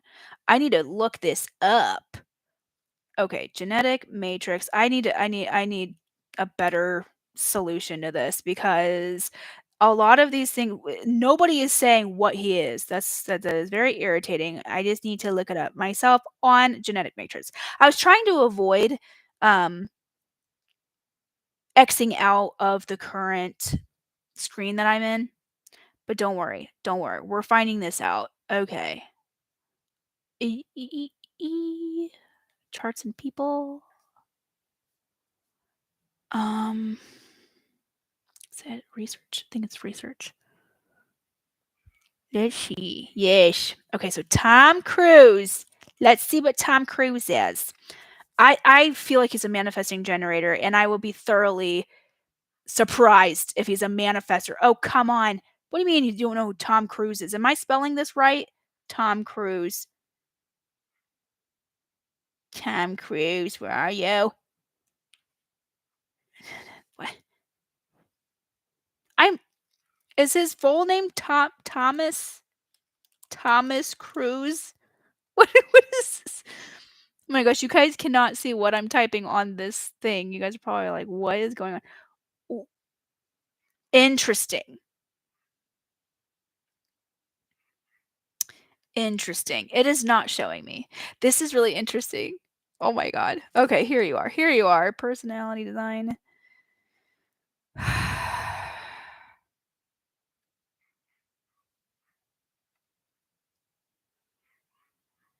Oh my gosh, this is so annoying.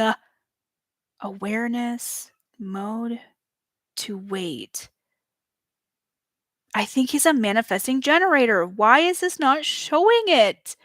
None of Wow, okay, I'm gonna leave that alone. We're not talking about Tom Cruise anymore. Okay, so manifesting generators. Keanu Reeves does his own stunts. He initiates the stunts, he finishes the stunts. So that makes a lot of sense. And so when he's doing okay, so this is actually completely adding up to me. When Keanu Reeves is doing movies, he is all in. He's doing a lot of things. He's actually in it. He is doing the choreography. He's, being a part of pre-production and things like that. Um, so that makes a lot of sense because sometimes, like, so Lady Gaga is a manifesting generator. Justin Bieber is a manifesting generator. Um, I can't remember who else are manifesting generators that are famous. Let's see. But the reason why I'm bringing those people up is because to me that makes a lot of sense. When we talk about manifesting generators, they have so much energy. I'm pretty sure Celine Dion is also a manifesting generator as well. Um, and they basically, manifesting generators, have like so much energy, so much energy, and they tend to do a lot of things. So think about Justin Bieber, okay? I mean, right now he's taking a little bit of a hiatus. He's slowed down quite a bit in the last few years. But he's blown his fuse, okay? He was constantly coming out with new music, constantly going all these places, dancing. I mean, think about all the things that he does. He's a musician in many capacities. He's a singer, he's a drummer. I think he can play obviously guitar. I think he plays piano really well too. He's a really great songwriter. Um, he uh I wanna say he's actually, like, directed a few of his music videos, which is it's pretty common. That's not like, "Oh my god, he's directed a music video." A lot of musicians tend to direct their own music videos. But point being is that he, has that creative vision. Going on tour, doing live, shows and things like that. He's a performer and a performer on so many different levels. Um, Shawn Mendes is also a manifesting generator, another example of a multifaceted musician. He plays so many different instruments, highly talented, always, always, always busy. Always busy. Ariana Grande. I don't know about any I don't know about any instruments that she does, but she's both an actress and a musician. And she can do like impressions of a lot of different people, a lot of different voices. Um, But once again, she's a really highly famous musician that is constantly doing something. She has her makeup line. I'm pretty sure she has a makeup line. She has a fragrance line. Jessica Simpson, I'm pretty sure, is a manifesting generator. Britney Spears, manifesting generator. These mega famous, celebrities that are known to do a lot of things, and be just a bundle of energy. Okay, so let's see. Other famous manifesting generators. David Beckham, Simon Cowell. That's an interesting one. Jimi Hendrix, Paris Hilton, Elton John, George Lucas. Ooh, George Lucas, that's a really good example. I mean, he made Star Wars. He initiated a whole new thing. And he was constantly making new Star Wars stuff. I mean, his hands are in a lot of different things. He's constantly busy. He's multifaceted. Yeah, Britney Spears, Mother Teresa. Okay. Yeah. So you see how that all kind of connects. Okay, so let's move on. So, he's emotional. He has his emotional inner authority, which makes a lot of sense. He does strike me as somebody that is very emotional. Hi Nesta. What's up? My little baby kitty is coming to say hi. You like Keanu Reeves too, don't you? Yeah. Yeah. Okay. Let's see. So, let's start with his sun gate. So his sun gate is number 40. 40.5. 40.5. I said that really weird. Spleen. Okay, so 40. Oh, he has a connecting. Oh, that is great. Okay, so what I just saw, just so you know, you can get on the same page as me. So right here is his sun gate, right, which is sun gate 40. On the conscious side, on the personality side, his outward personality. Okay, so it makes up 90% of his personality, which is right here in the actual chart. Okay, and he has a channel, the channel for 3740, which is community. So that makes sense that his most famous movies are chains. Trilogies, if you will, whatever I know John Wick is 4, it's not 3, but that makes perfect sense because he has created a whole entire community out of both of those movie chains, The Matrix and John Wick. Hi, baby. And even with his other movies, they all have this kind of cult following aspect to it, meaning a small group of people. Hi, baby. Do you want to sit with me? She never sits with me. My precious. Oh, yeah. Okay, maybe not. That's fine. Maybe another time. Okay. Here. Go play with it. Go get it. Or, ooh, play with this. She loves like little weird things like this. Here. Go get it. Yeah. Okay, so what I was saying though is that he has a channel that's connected to his sun gate, which is huge. That is not very common. It's not very common to have. Let me just triple check this. I don't think that mine is like that. I want to check mine and see if it is. Because when you have your sun gate and it's connected to a channel, that just means that it's like really strong. So channels are your superpowers, and so when you have a superpowered channel that's integrated with your sun gate, it's kind of a big deal. It almost is in a way, well, I don't want to say it makes it easier per se, but it makes things a lot more obvious. Yeah, C47, mine is not a channel. What a lucky guy. What a lucky guy. Okay, so 40, let's see. 40, 40. Gate number 40. 40, 40, 44. No. Oh, there it is. 40. Okay, so gate number 40 is the gate of deliverance. So the first sentence is, I suspect you are in great demand, which Keanu Reeves is very much in great demand on many different levels. One being in demand for being in a movie. You know, he's very famous. People want him in their movies. Second, he's in demand in the world of lust. A lot of people, both men and women, or whatever gender, want him. He is in demand. Okay. He's just. I wish. I wish. This is because you are capable of always delivering the goods, whatever is asked of you. Ah! That makes so much sense. Oh my gosh, that makes so much sense. Oh, this is like a huge light bulb moment for me. This is exciting. Think about, okay, what do we all know about Keanu Reeves? Is that he's always giving gifts, like big gifts to his crew. Do you ever hear about like how he he gifted an entire crew like Ducatis? Like, excuse me? That's freaking awesome. Okay. And he does these types of things all the time.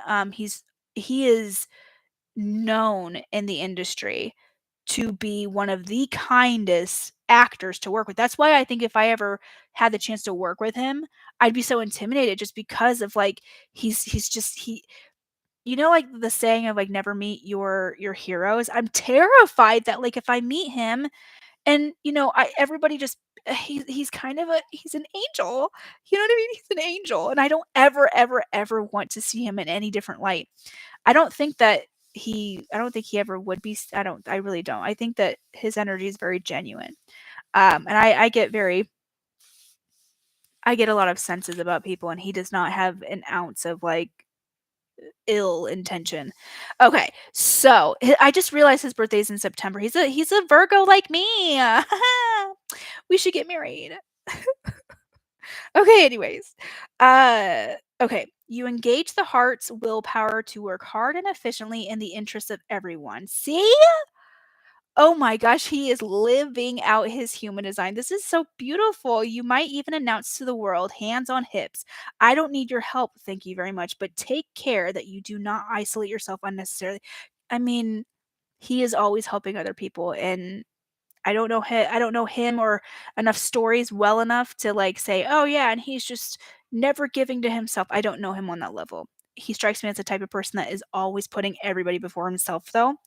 Once you've accomplished what you set out to do, you will know the satisfaction of a job well done, but also that need for peace and quiet afterwards. Come on.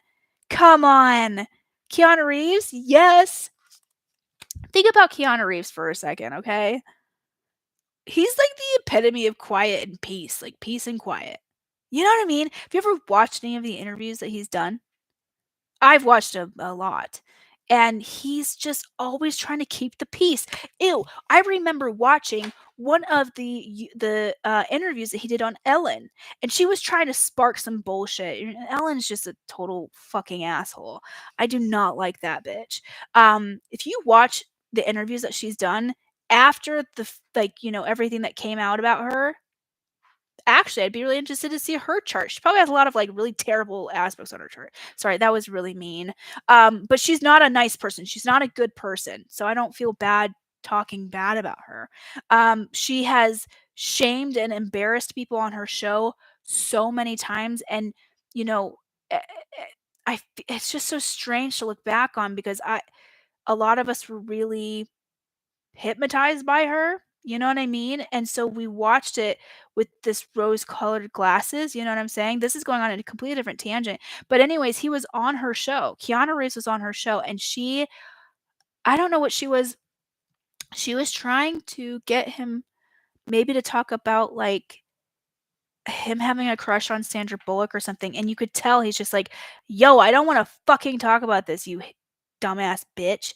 But anyways, really though what I'm trying to say here is that he he's what was it that it said? Yeah, peace and quiet. He strives for peace and quiet, you know? That makes complete sense. So with that being said, 40.5 fives, I'm not really as like familiar with the fives. I think it's like self-mastery. And sharing it with other people to master. So like anyways, um Let's go on to his Incarnation cross. His Incarnation cross is LAX Migration 2, which is this little guy right here. That's what I'm reading. To get your numbers, you take these two numbers and these two numbers. Let's see what it says. So the Incarnation cross essentially is the theme of your life's work, what you're here to do, your purpose. It's going to be something like if you lean into this theme, it's going to be the most fulfilling for you. Whereas like your sun gate, this is what creates magnetism. This is when you lean into that sun gate, you become magnetic. That's why I think so many people love and absolutely adore Keanu Reeves. Once again, is he the best actor? No, he's not. It is very, very known. People talk about it, right? But he's in some of the best, biggest, like highest grossing movies ever. Ever. You know, there's a reason why people keep coming back. And there's, I mean, gosh, how many bad actors? You know what I'm saying? Like, there's not very many people that don't have as great of acting skills that so many people absolutely adore. The way that we adore Keanu Reeves. You know what I'm saying? Like I said, he's angelic. Okay. But, anyways, the gate 40, when he leans into the gate of deliverance, delivering people, gifting people, sharing, you know, his gratitude, that is when he becomes the most magnetic. And so he's tuned into that on such a level, um, that, you know, that's, I think, why he's become so magnetic, why so many people don't even care that the acting isn't as great as, say, like Brad Pitt or like Johnny Depp or something like that, you know? But he's on the same level as those people. Okay, so left angle cross. Migration. My voice is going out. I'm probably gonna have to end the live session soon. Left angle cross of migration 2. The cross has energy to move on whenever there is an imminent threat. This could be literally moving, or this can also apply to what you do or what you believe in. Your migration is based on survival and fleeing to survive. You will be in denial up to the point that you are convinced that you need to move on. This may manifest in your career where you stick with it no matter what until you finally believe the writing is on the wall and you flee to another occupation. So basically going all in, um, and knowing when to migrate, and move on. Let's go a little bit. That one, here's the one thing about human design, especially with the incarnation crosses. Incarnation crosses in human design is such an untapped territory. There's not very much information on the incarnation crosses. Very little.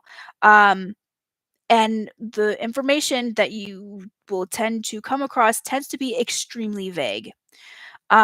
So oops. So I'm going to go to this book, The Incarnation Cross Guidebook. This is honestly the best. If you're wanting to look into your incarnation cross, when I do my readings, this is what I go to that explains the best way about your incarnation cross. There's a lot of variations of your incarnation cross. So for example,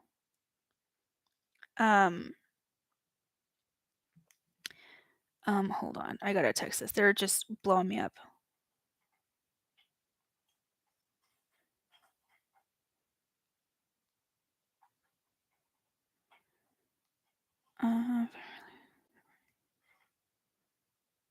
Okay. Sorry. That was a text thread that they just needed my answer right here, right now. Okay, so going back to the book. So there's a lot of different incarnation crosses and like 4 variables for each one. I'm going to, sorry, they are just blowing me up. Oh my God. Just stop. Just stop. My Lord. Being a part of group chats can honestly, sometimes it's the most fun, but sometimes it's like, y'all, just give me a second to breathe. Okay? Okay, so anyways, what I was saying, the incarnation crosses, there's usually 4 variations to each one incarnation cross. So, for example, the left angle cross of migration, his is the second one out of the 4. Does that make sense? So there's left angle cross migration 1, 2, 3, and 4. Usually there's 4, sometimes there's 2. I think. Don't quote me on that. All right. Migration. Let's look at this.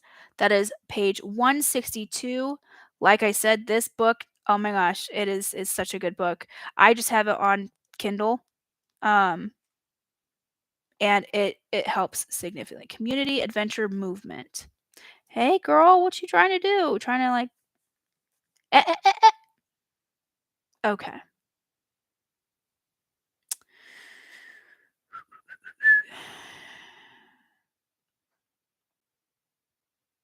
Yeah, Keanu Reeves, it literally says famous crosses, Keanu Reeves.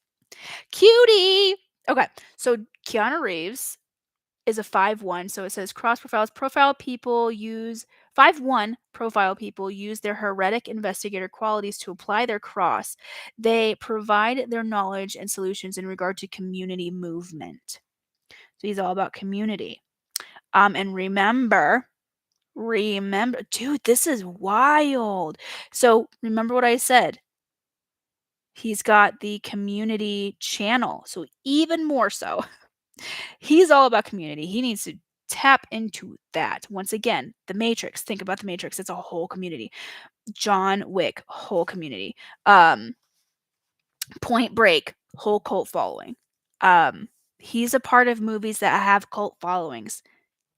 I mean, there's people that just will, I mean, honestly, he's basically, well, he's an angel. Okay, so let's see. Da, da, da, da. Okay, so the cross of migration is about movement, adventure, and community shifts. It may be inner movement, outer movement. Can we talk about the fact that he loves to be like the actual uh he's actually doing all of the fight choreography. He doesn't have a double doing any of his fight scenes. Um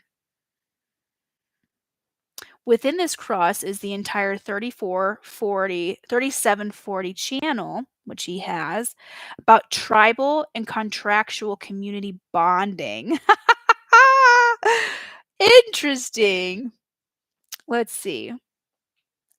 Being both tribal and movement focused, this cross has a dude, think about that. Tribal. Dude, this is insane. This cross has the theme of breaking and moving from an established community to find a way to rebuild new community. This cross has a potential to move on when something isn't working or to adventure into new territory of the inner or outer reality. Matrix? If someone within the cross of migration crosses your path, be aware that an internal and external movement may occur for you. So he is, moving people. I mean, if you think about the Matrix, if you think about the Matrix just as a whole, right? That concept, oh, that movie, my gosh, it hurts the brain, at least for me. But it's a movie about the fact that we are living in a matrix, right? There's a whole movement. I mean, my gosh, that is one of the biggest cult following as far as movies go. You know what I'm saying? Um, and it's affected us. So many people are huge fans of that trilogy, and it has affected us on such a level that it's honestly legendary. It's a legendary movie. Um, and so him being a part of that, and that was that. Think about that. Think about that. That movie was one of the like I'm willing to put money on that was his big break. I think that he was very popular, don't get me wrong. He's very famous before that movie, but The Matrix was what skyrocketed his career. And so he was leaning into his chart, and that was what, hi baby. Oh, do you love me? You love me? Yeah. Yeah. What's wrong, baby girl? Hmm? Just want some attention. My little baby. My little baby. Okay, sorry, I'm getting distracted. Okay, so go ahead, keep going. What are you trying to do here? Yeah, well, you're on my laptop, and I don't. Sorry. Do you want to sit with me? Do you want to sit in my lap? I don't know what she's doing. Okay, so we pretty much covered the channel 3740, which is the community channel. Let's go on to his rhythm channel, 515 rhythm. So this one, by the way, for a very long time when I was reading people's charts and I was reading their channels, a lot of the times for me, rhythm was like, ooh, dancing. But think about this. So I don't know if Keanu Reeves is a good dancer. He doesn't strike me as the type of person that like enjoys going out and dancing. He's just more on the quiet side, more on the shy side. But his choreography. Think about the choreography again. The Matrix, John Wick, even his choreography in Speed, the movie Speed. He did all of uh, those stunts, and so there is a rhythm to stunt work. There's a rhythm to fight choreography, in which he does very well. Whether or not he's a musician, I do not know. But let's see. 5.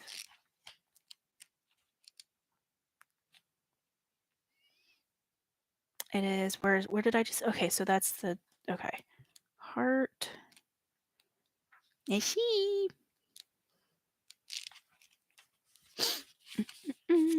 Okay, channel of rhythm. You are in the flow of life and have an inexplicable knack for the right timing to be somewhere or to introduce something new.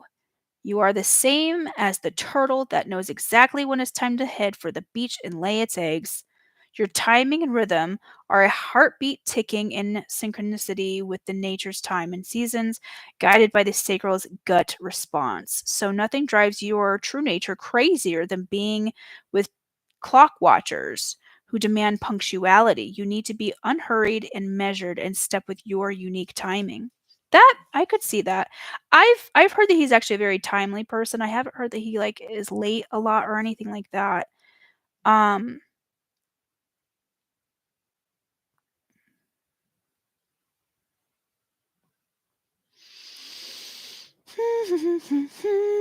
yeah. So that makes sense to me. I think that I would say that this channel to me represents just energetically being having your own rhythm. Um and this would make sense to me that he probably, if he were to be in the music, if he were to do anything with music. I'm gonna look that up.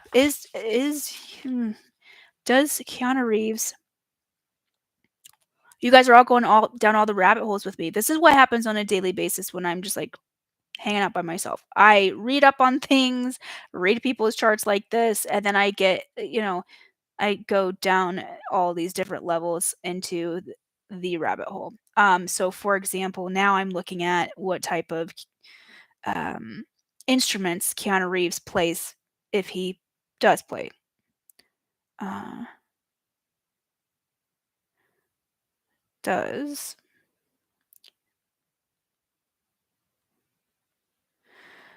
I feel like I've heard that he does do music. I don't know. Oh my god. Is that him? Is that him? Is he in a band? Oh, what? He's in a band? Hold on. Wait a sec, he's in a band. Hold on. He plays bass guitar for the band Dogstar. And he's also been a director as well. Makes complete sense. I had no idea. Keanu Reeves was in a band. Plays the bass. Makes sense. So going back to what I was saying here, I literally was like saying, if I were to guess, he probably is good with drums or something with rhythm, bass guitars, they're not the drums by any means, but they are there for rhythm. They are there for the rhythm. Guitars are there for all the riffs and the and the melodies, right? Bass guitars are there strictly for rhythm purposes.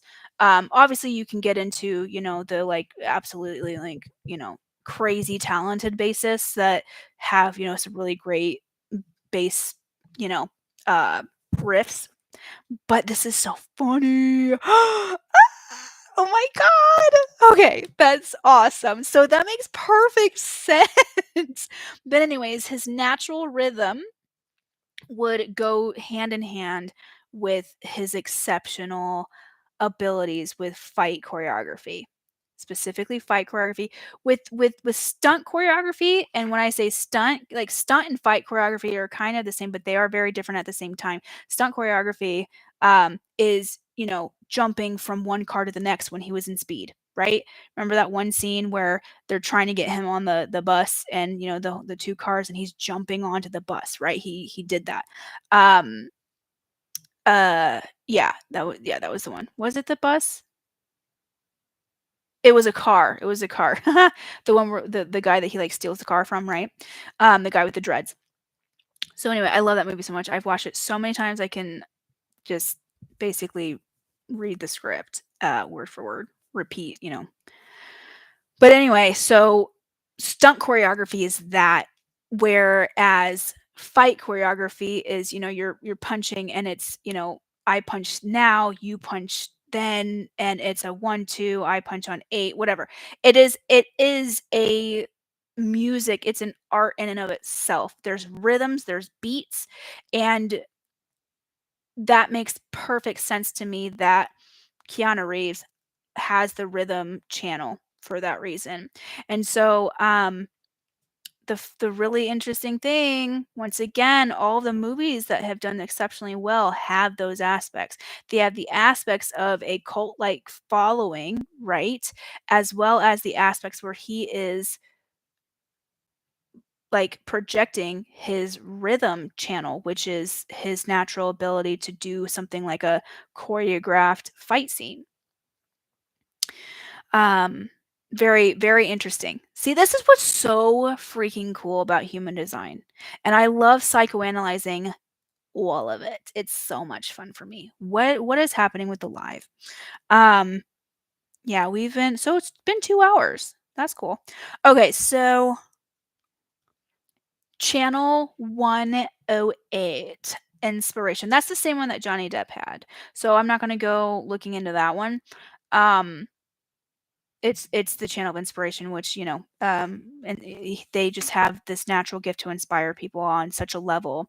Like I said, a lot of really famous people have the inspiration channel. Um, I cannot believe that Tom Cruise did not show up on the search that I did. Okay, going on his Jupiter gate. It's gate number 8. Let's see, gate 8. A little rhymey rhyme. And that gate is in which center? Na na na na. Where's gate 8?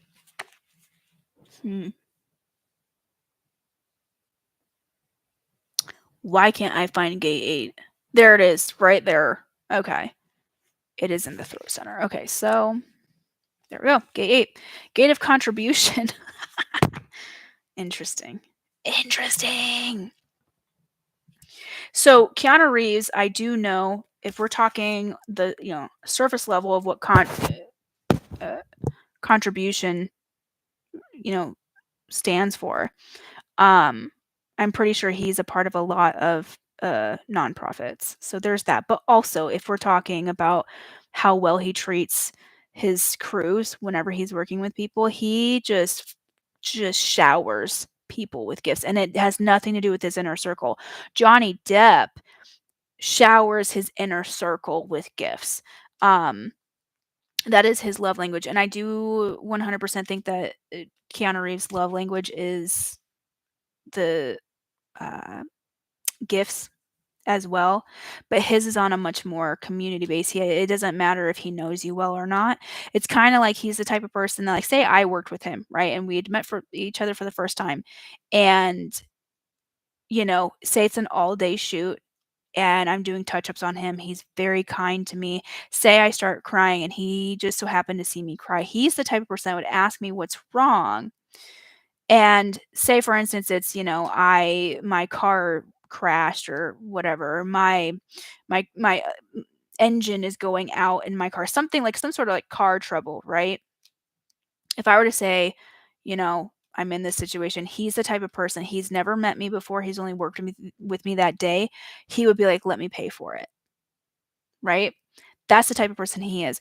Johnny Depp, um, I feel like he's the type of person that would be very, um compassionate, but I don't think he's the type of person to be like, "Hey, Amber, who I've only worked with today, let me, purchase your engine for you that just blew out." I don't think he's the type of person. If he knew me well, 100%. But Keanu Reeves, it doesn't matter how well he knows you. He has such a caring heart, and it's in his chart over and over and over again that he really thrives on helping people, and it does not matter if it's within his inner circle or not. Um, and that actually makes a lot of sense with his 5-1 um, heretical investigator. Yeah, that makes a lot of sense. Okay, anyways. Okay, gate of contribution. So his Jupiter is the gate. His Jupiter gate is gate number 8. God. Ugh. Gate 8. Sorry. Anyway, so the Jupiter gate is essentially when we lean into the theme of this gate, that is when we receive the most abundance. So, gate of contribution is what the gate is. It's in it's the second, so 8.2. Um, and says you are somebody constantly looking to make a valuable contribution to a cause or a project, either through your involvement, inspiration, or a marketable promotion. The inherent honesty of this characteristic always asks, can I help? Is there anything I can do? I literally just explained that. So he's known to be that person. He's just always wanting to help people. And so once again, you can tell whether these people, whether Johnny Depp, whether Donald Trump, whether Keanu Reeves has had specifically his human design chart read, I have no clue. Most likely Johnny Depp is the type of person I think that'd be into it. Keanu Reeves, I think, would be totally into it.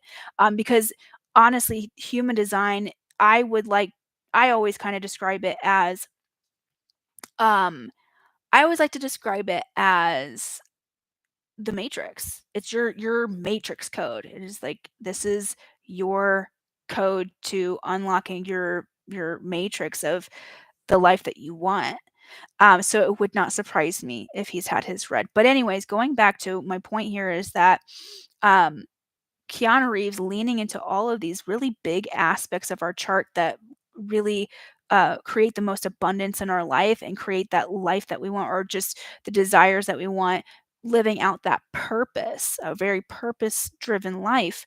Uh, it's all there. So him tuning into movies that stir up a certain community. So for example, let's give like Matthew McConaughey as an example. You don't think of Matthew McConaughey and movies that are cult following classics. You know what I'm saying? Matthew McConaughey, he's a great actor, don't get me wrong, but he's much more like a he does his own thing.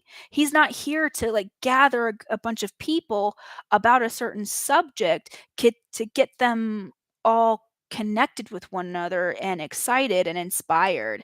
Matthew McConaughey is just a little bit more all over the place, a little less, focused on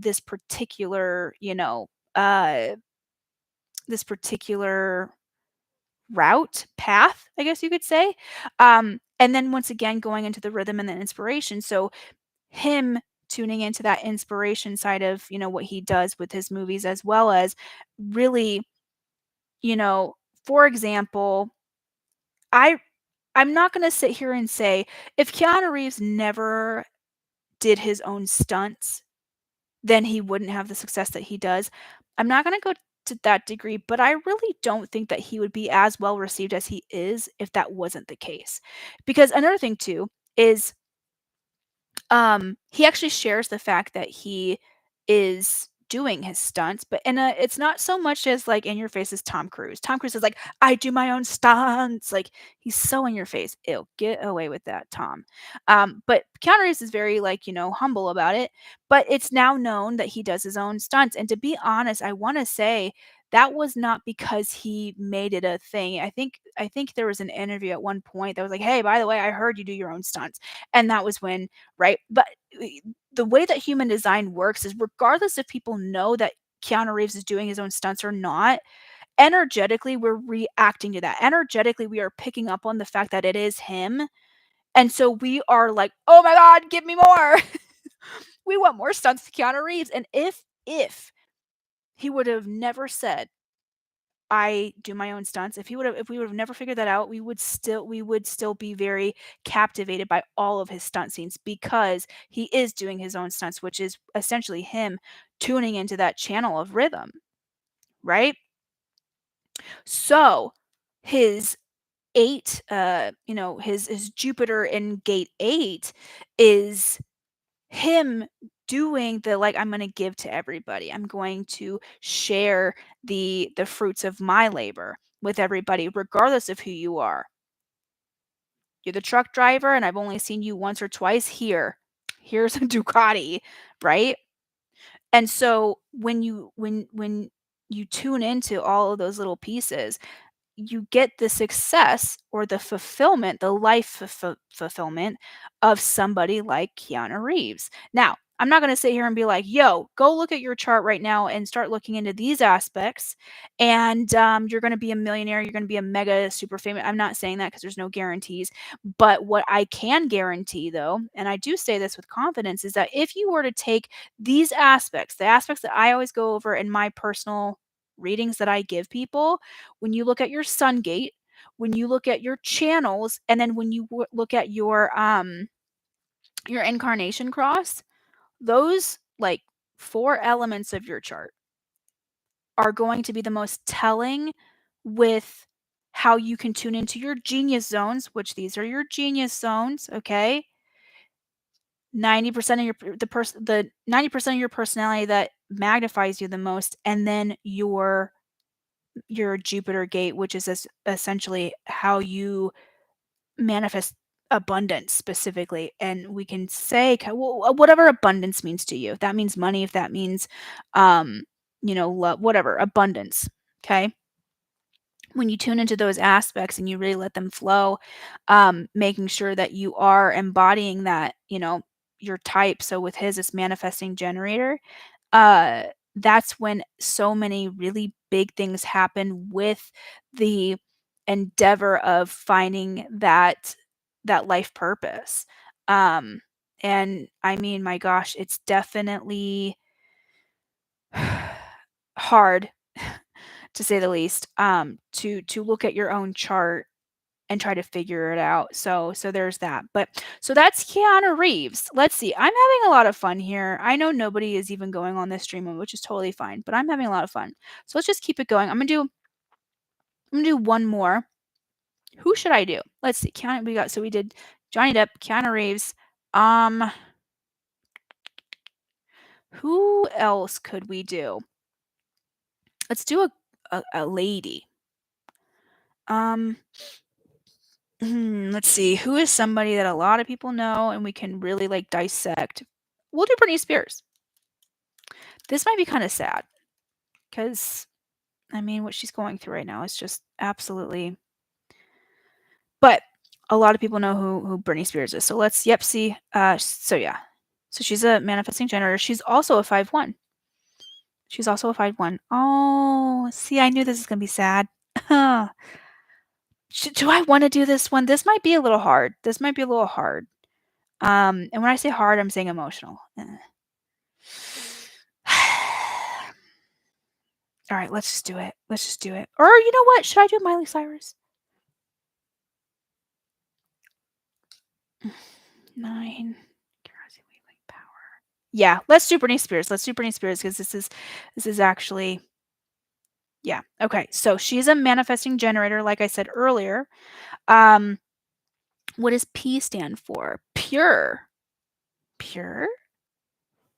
Oh, I don't know what pure manifesting generator means. I have no idea what that means. But her inner authority is sacral. So when she makes her decisions, she needs to make them based off of the gut instincts, which what's really sad about this is that if you got her book, if you read her book, she actually states this that she always had a gut feeling about this, that, and the other, and she was always controlled by other people. And so she gave her power away, and therefore she was in this situation that she is. I wouldn't say technically currently in now, but it has caused her to be in the situation that she's in now. Um, which was the whole fiasco with the conservatorship, right? And her just downfall of the mental health aspect. Um, and so there's that. Oh, this is gonna be a little tricky. I can already feel it. Okay, so single definition. I know nothing about the definition, so I'm not even gonna look into that. Okay, so gate number 9. Let's see which one's gate number 9. 9. Where are you, number 9? There it is. Sacral. Okay, so interesting. So whenever you have your sun gate, it's always really interesting to look at the area in which that gate resides. So for example, what I mean by that, this is her sun gate, okay, completely separate from this. And where the sun gate is in the body is in the sacral center. Sacral center essentially, once again, it's those like gut instincts, right? So whenever you figure out your sun gate, figure out where it is in your chart and just understand that that is an area that it has significance, okay? So whatever she does with her sun gate, utilizing the power of the sacral center is what will amplify that. So, for example, my sun gate is gate 47, so that is in the third eye center. So me in the thinking center, whenever like I'm doing what my gate essentially is doing, but um I am also tuning into the center that it's in. So the third eye center is thinking, like, taking in information. It's, being creative and thinking. It's all about the thoughts, right? It's all about information, okay, that you're taking in and or projecting out. And so me doing something like this right now, 100% is leaning into allowing my sun gate to thrive, but also doing it in a very like I'm tuning into the center that it's in as well. So gate number 9 is the gate of applied details. So think about what's interesting about Britney Spears. Okay, I think a lot of us know this, and if you read her book, you would know this. She explains in her book, and she's explained many times that her choreography, dance is everything to her. The singing, I think, is secondary for her. Like that's how she feels. But dancing has always been her number one. And so there's been people that have, supposedly said that she's really hard on her dancers. She wants like it to be perfect, right? So that makes sense. The gate of applied details. So another thing too is she has been known. I've never worked with her before, so don't what I'm about to say, it's because of people that I know who have worked with her. She had when now here's the thing. I don't want to get into conspiracies here, but I don't think she's done anything in the recent 3 years, so my references are from at least 5 years ago, 5 to 8 years ago. So people makeup artists that have worked on her makeup, her music videos. So it is very known that she, um, whenever she does any type of event or music video or anything, um, there's a certain list of things that she needs to have. And she explains this in her book as well. So, I've heard this from people that have worked with her, but she also explains this in the book as well. So, having certain things, certain types of foods, it's all about the details. And so even when she like a lot of the times when she has worked on her music videos, she has a big hand in the creative direction, aka the details of these music videos. So when she's doing that, as long as she's doing it in conjunction with other areas of her chart, she's very much well received. It can definitely go because some people might look at that as controlling, but she is just really good with details, is the thing. Um, and when she leans into that, then it works really well for her. So, gate of applied details. You are born with an eye for detail. I could throw you the most befuddling and technical 1,000-word document, and you could locate the one essential detail that needs conveying in a clear and concise manner. You notice all sorts of tiny details in many aspects of life. Um, with gate 9 turned on, you can be attentive to things that others only see long after you've already noticed and perhaps discounted them.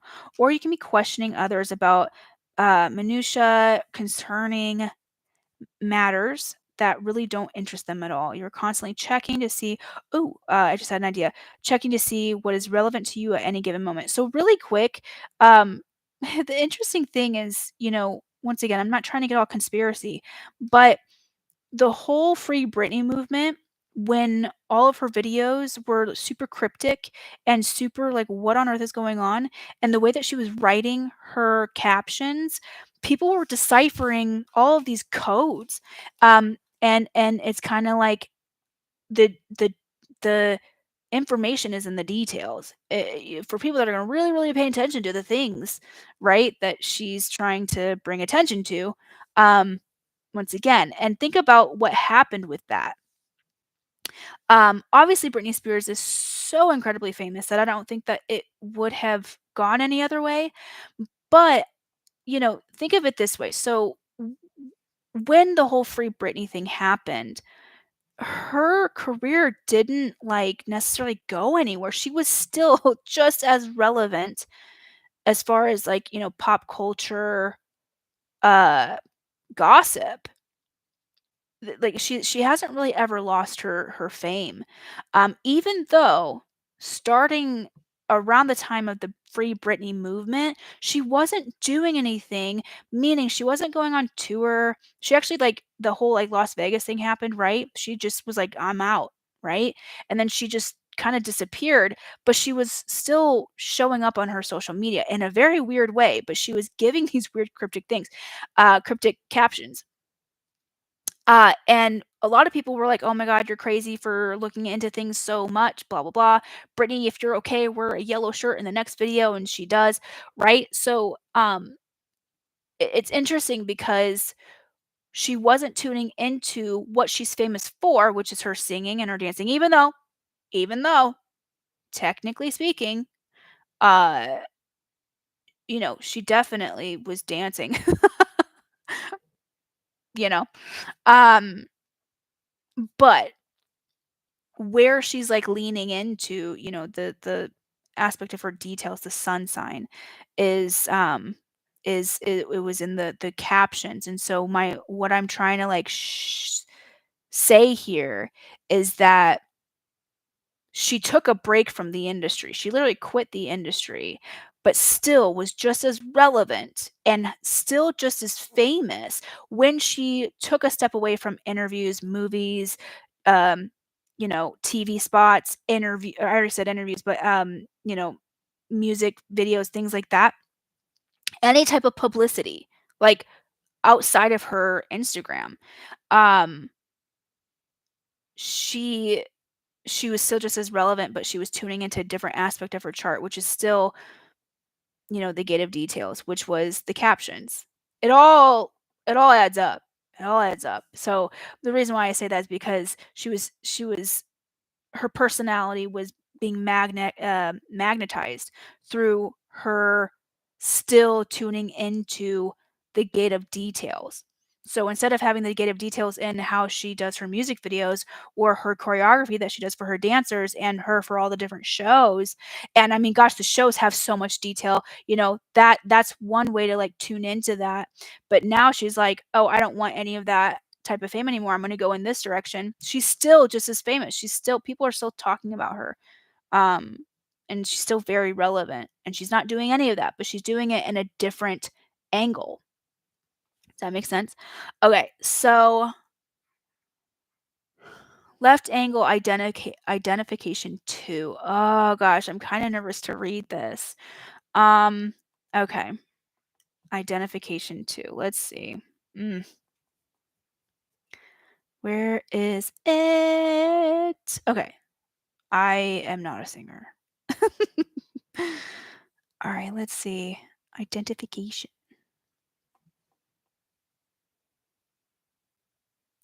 126. All right, let's go to 126. Let's see what her Incarnation Cross is all about. Incarnation Cross is the overall theme of your life's purpose or what you're here to do. Almost entirely a logic circuit cross, being comprised of 3 logic gates and 1 abstract gate. This is a cross about focusing on practical skills and solutions to share ways of improving the greater collective.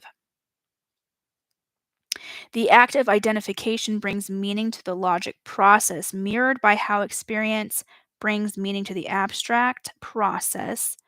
The 16th gate, which is below here, is where meaning is brought into logic circuit through identification with a skill. Wait. The act of identification brings meaning to the logic process. Okay. Mirrored by how experience brings meaning to the abstract process. Wait, did I just read that wrong? The 16th gate is where meaning is brought into the logic circuit through identification. I read that wrong. Through identification with a skill, an ability, or a problem to solve. By identifying with concepts, abilities, knowledge, etc., one can work towards laying the foundation for a longer vision of the future. With this cross comes themes of focus, solutions, and identifying self-awareness through ability. If someone with a cross of identification crosses your path, be aware that you might be faced with circumstances of identifying focus, skills, solutions, and a drive to improve. I think that's pretty accurate. So she's a 5-1. They provide their knowledge and solutions in regard to meaningful skills.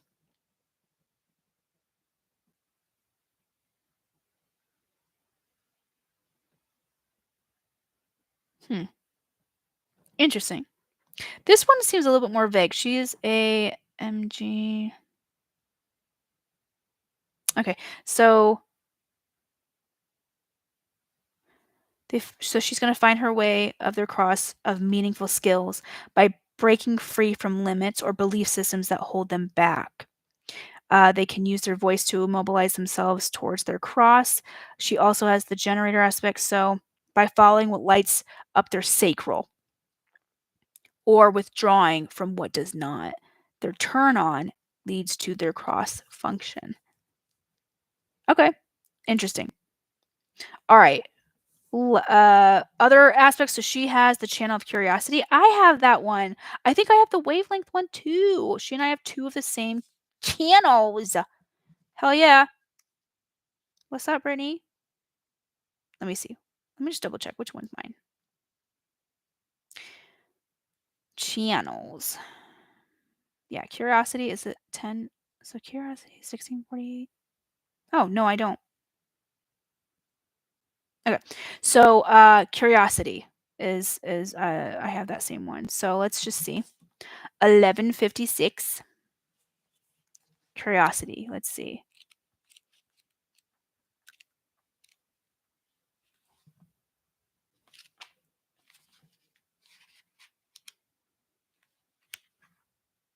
Okay. Oh, it's 11, not 6. Gosh dang it. 11. Okay, channel of curiosity.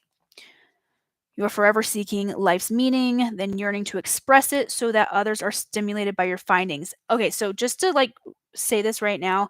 So I have this channel.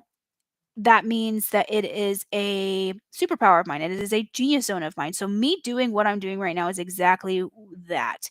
So has the same channel as well. Your insatiable curiosity never stops in its pursuit of finding something out or obtaining new information to share with others. So I don't think that I could say that she did that much in a public way with her fame. So, her music, her um with her acting, with her performances, maybe her performances. I would say maybe her performances.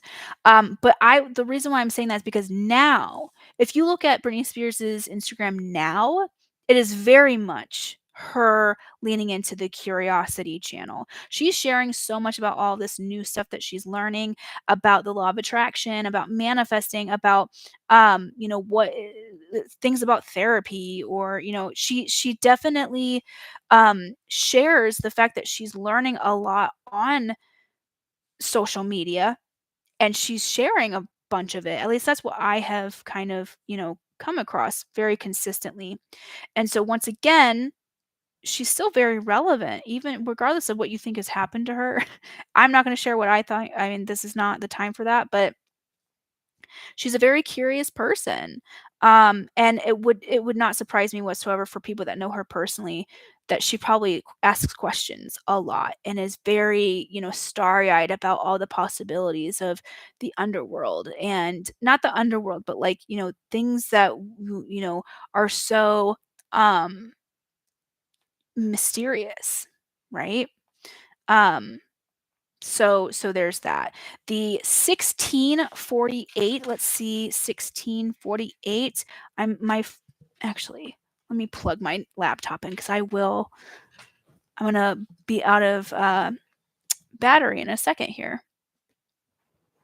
Hold please. Okay. Charged and powered up. Okay.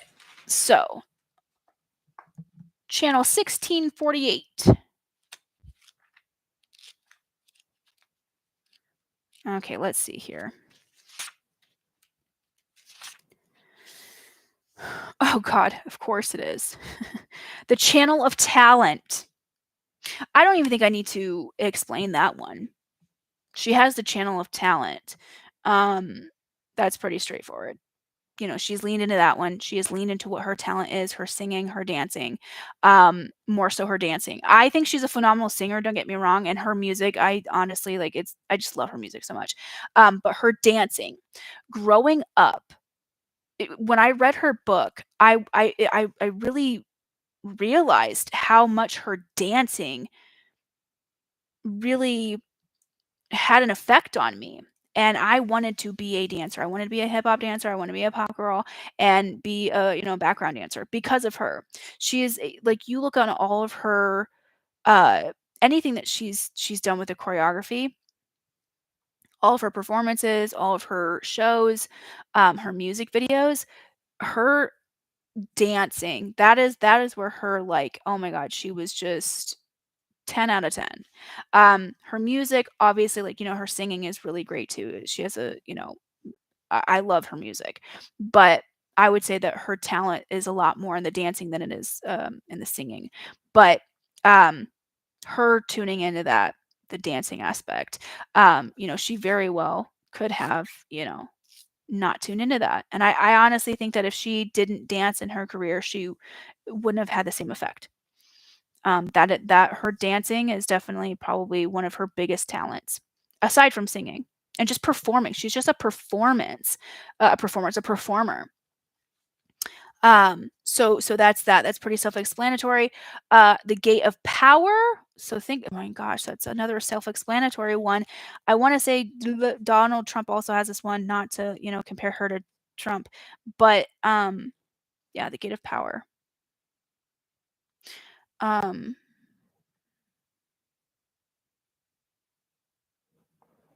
Yeah, it's a gate of power. So she's a powerful human being.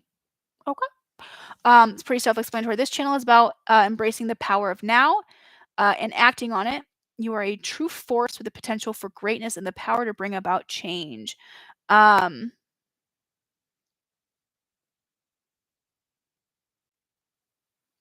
yeah, yeah. So the honestly, like I've actually interacted with a lot, not a lot, but a handful of people that have this channel, and these people that have this channel and the channel of oh gosh, what is it?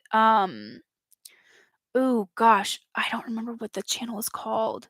It's not of power, but it's the one that's like the love one, like the attractive one. Like basically this channel and another channel, I can't remember what it's called, what the name of it is. When people with these channels step into a room, no matter what, no matter how they look, good, bad, absolutely stunning, or the opposite of that, everybody looks to them. They demand attention without even trying. I worked with somebody, they didn't have the power channel, they had the other channel. Gosh dang it. Let me see. I think my boyfriend has this one. Um, oh, you know what? I do know I know someone who has this one. I know for sure. Let me get his chart up when I did his reading. Oh, come on. Where is he? I just saw it earlier. Oh, wait, what?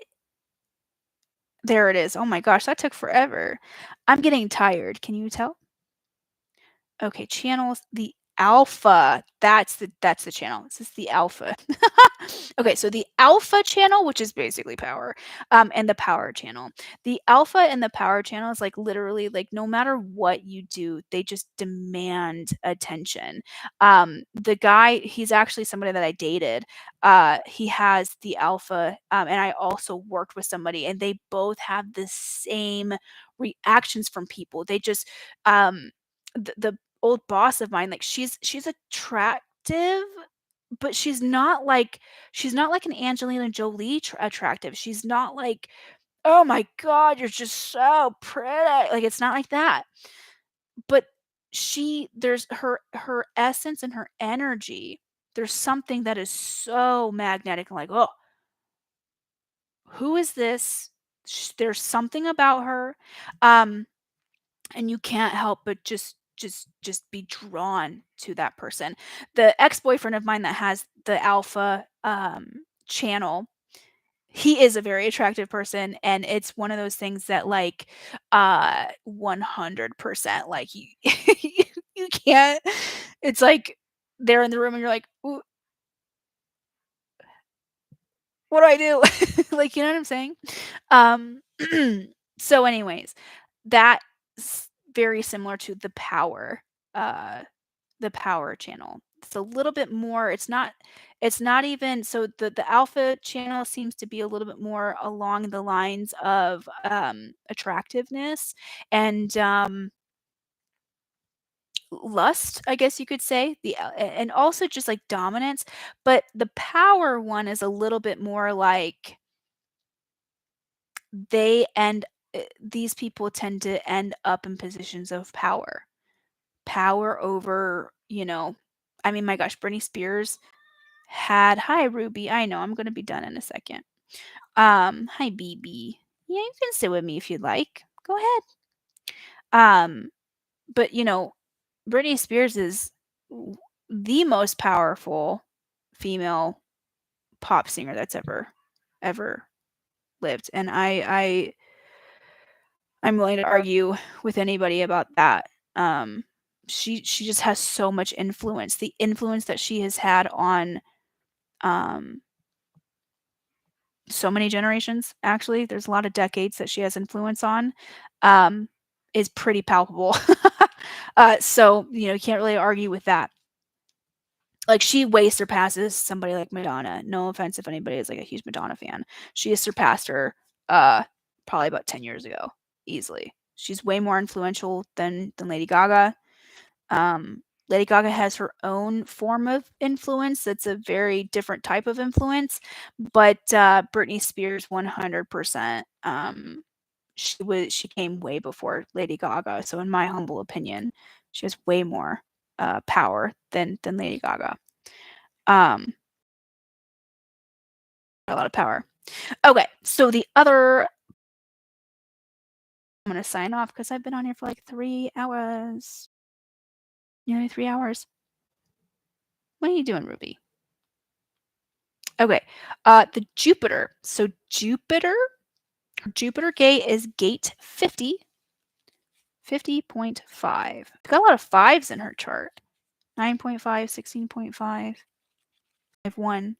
Okay. That's so much fun about human design. It's all about numbers. Gate 50. Where's 50? 50, so it's the spleen? It's not the spleen. That's not the spleen. Is it the spleen? I think it's the spleen. Don't mind me while I just talk to myself here. Okay. It is the spleen. Okay, so gate 50. The gate of values. Aw. Gate of values. Okay. This is sometimes called the cauldron because this is where the values in life cook and simmer. Nothing matters more to this gate than that these values that preserve and support family, workplace, or community are espoused and honored. So really quick, just want to say this right now. When Britney Spears had her kids, you can actually see it.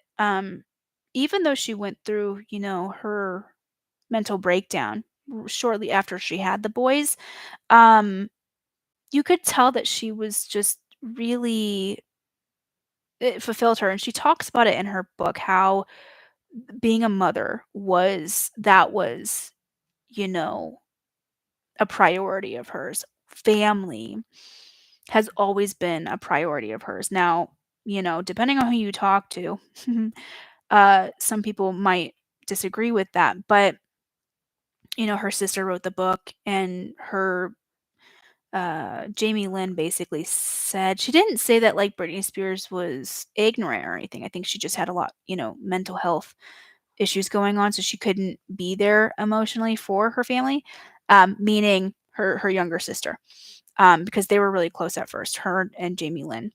Um, gosh, Ruby, what are you doing? Uh,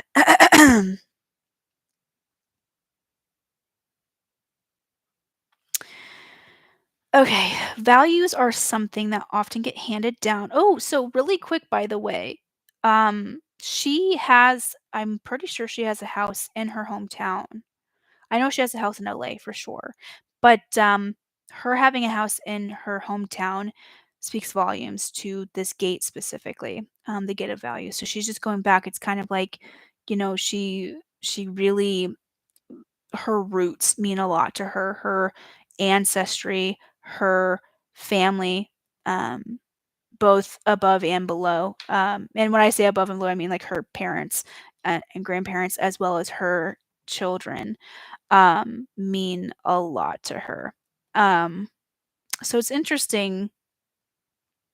I don't want to get too psychoanalysis on this one because I will go on for another hour. And Gate 50 enables you to identify and honor all values and correct actions that, in your book, lead to sustainable and effective living. Some values endure, some need replacing, and your Gate 50 will constantly be called on to tune into the needs of the situation. Your biggest questions are what are the values that are going to be to best serve society, and can everyone be encouraged to be personally responsible? Interesting. Okay. Uh,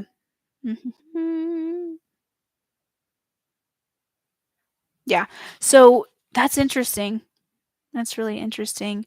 Um, I don't know how to interpret that into abundance for her.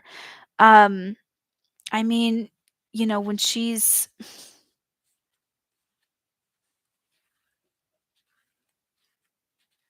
Yeah, I don't know. That one's a hard one. I knew that I had a feeling that this is gonna be a hard one to dissect because her whole everything about her public, persona, she's just gone through so much, so it's a little hard to depict. But um, I think that when she first started and she really rose to fame, I think a lot of it did have something to do with her values and her morals.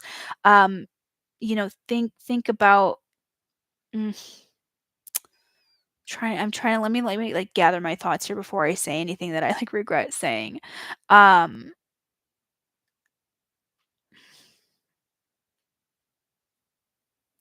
so, when when she did the whole Vegas thing where she, like, walked and she just went past and went straight to the limo and she was like, "Bye," that was her tuning into her morals her morals, and, I think, to be honest, I don't wanna get into that 'cause it goes down a little bit of a rabbit hole of, like, conspiracies, but I think that there could have been a lot of people in her inner circle. Not in her inner circle, when I say that for her in particular, I'm saying the people that were controlling her, the conservatorship, okay?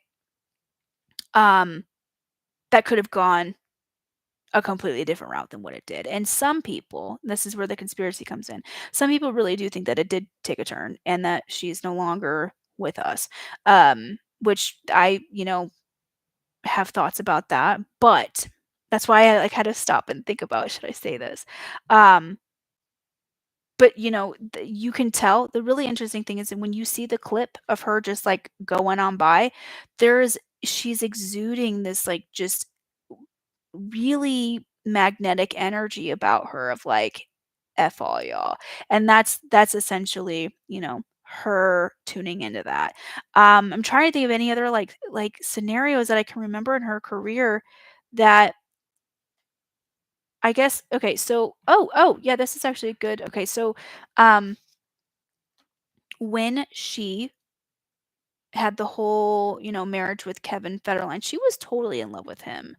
And I really do think that uh there was something about him that felt very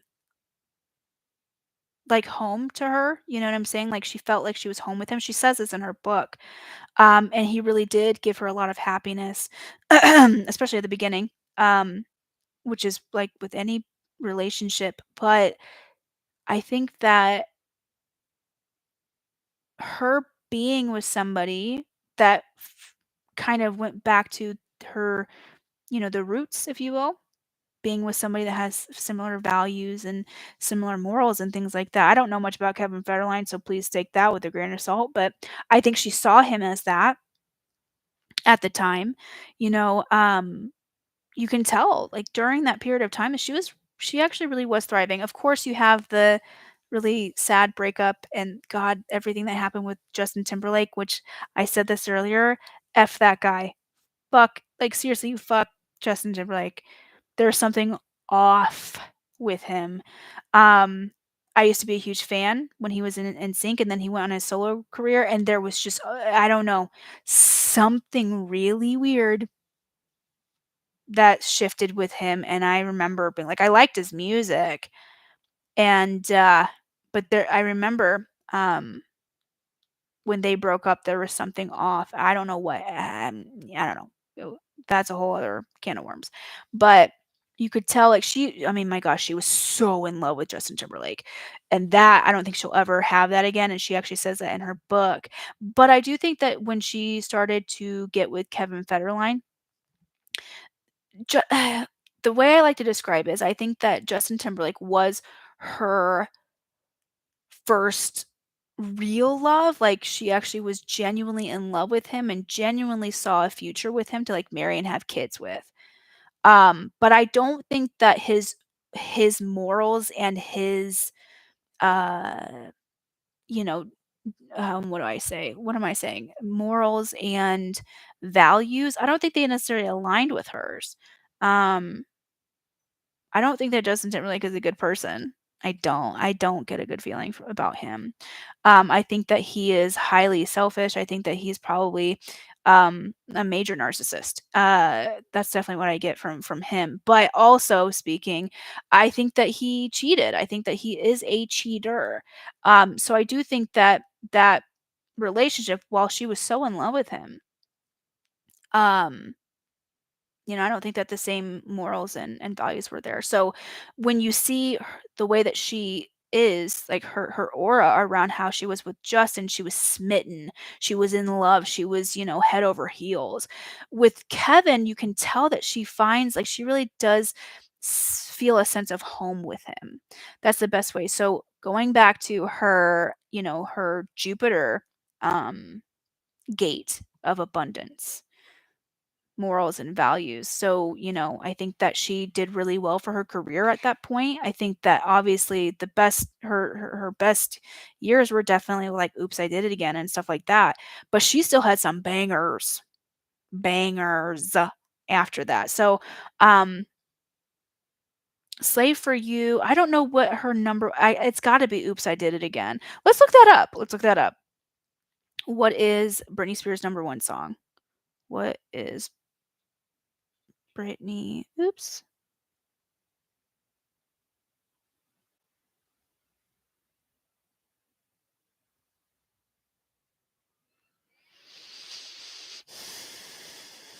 Okay, her most famous song. Oh, it is! Okay, so her hold on. Her biggest hit. Oh, it's Baby One More Time. Which makes sense. Baby One More Time, that was the beginning of her career, right? If we dissect that one, wait, where did that, okay, 59, okay. Um,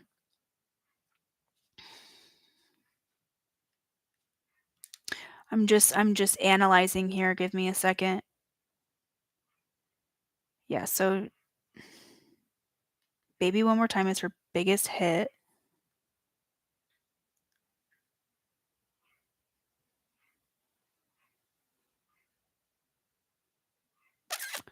Hmm.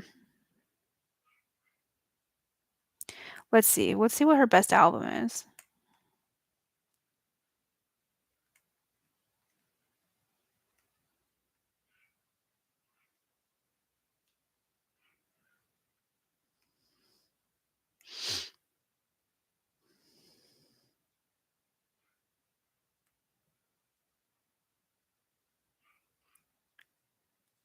Um, okay, so her most successful, so this is really interesting to see. Um, so her most successful song was Baby One More Time, and her most successful album was Baby One More Time. Um, yep. Let's see, how many number 1 hits does she have? 5. She has 5 number 1 hits, which is not as many as I thought she did. She's got a lot of really big, like, popular songs. Um, yeah. Okay, so Baby One More Time went platinum. Let's see.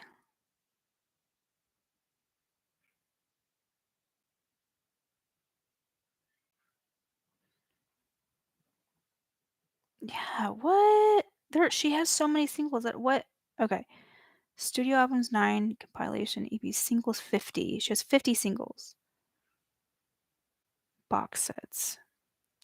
Oh, Britney.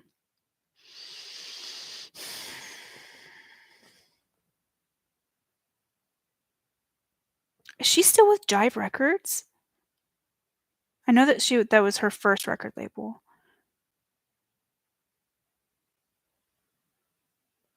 Huh.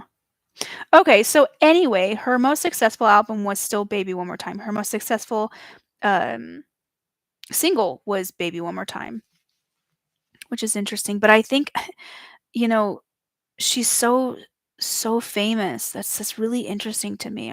This is really boggling my mind right now. That's why I'm like getting quiet. Um,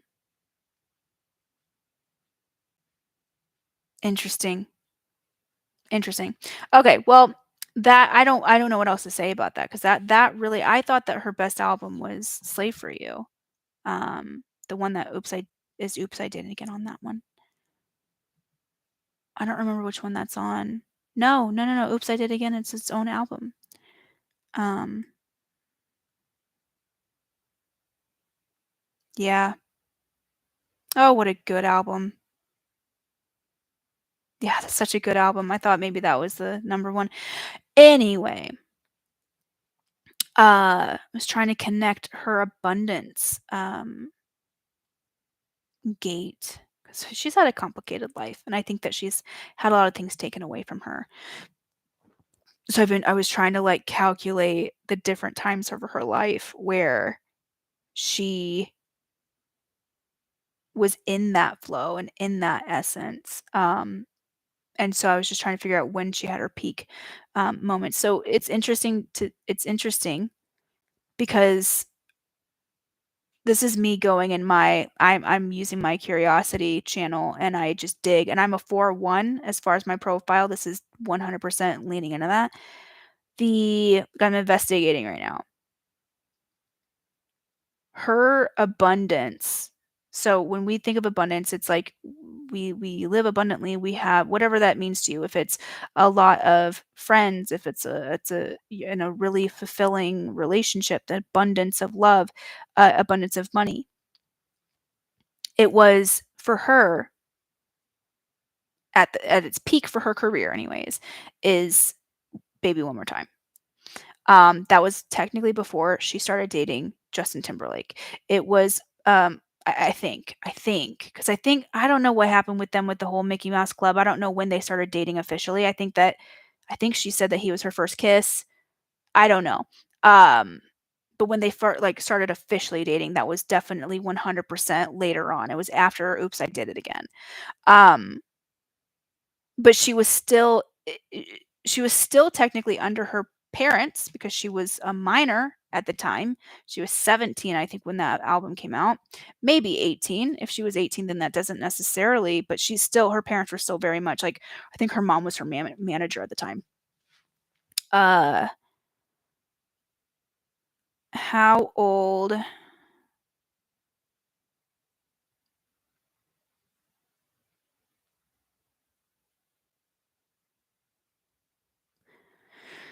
Okay. Oh, so she was 18. No, that was Oops, I Did It Again. Yeah, she was barely 17. So she was a minor, so she was 100% under the control of her parents. And then of course when she did turn 18, I believe her mother did become her manager. And then later on her dad took over, which is a whole nightmare. But um the whole what I was going to say though is that in the time of Baby One More Time, she really did. You watch the interviews that she did, and she talks about her values. She talks about her morals, and she's very genuine about it. And one of her morals that she has always lived by, not as much today, because she's a lot more like, I don't give a fuck if I'm gonna like, I need to speak my piece about this, right? But back then, she was always very kind. She came from a family of you know being in Louisiana, you're very kind to people, you're courteous with people, you are respectful, right? Very Southern living. And so when you see that at the beginning of her career, she's always cordial, she's always kind, she is always, even when people are tearing her apart, she's still making sure that she's like standing ground and being kind in return, even though it's like breaking her into pieces behind closed doors. Um, and so that's interesting. That was her most successful album and her most successful um, single. And she also it was definitely you can tell that she is just like thriving with really allowing her talents. Now, if you listen to all of her albums in sequence, her first album has the least amount of auto-tune to it, which is interesting. Uh, Oops, I Did It Again had, some, but you got into Slave for You and there's a lot more like auto-tuney sound. And then her 4th album, once she had that 4th album, it was so much auto-tune. So that's interesting because like her true talent is not being, sought through. But interestingly enough, her tours always did exceptionally well. Regardless, unfortunately, she was forced to do a lot of those and as many as she did, but, um, her being on tour, performing, she says in her book how much she just thrives off of performing, meaning sharing her talents on a stage with, a whole crowd of people, being inspiring them. And so that's her, like, tuning into a really big part of her chart, which is the talent chart. The wavelength right here, 1648, that's the talent channel.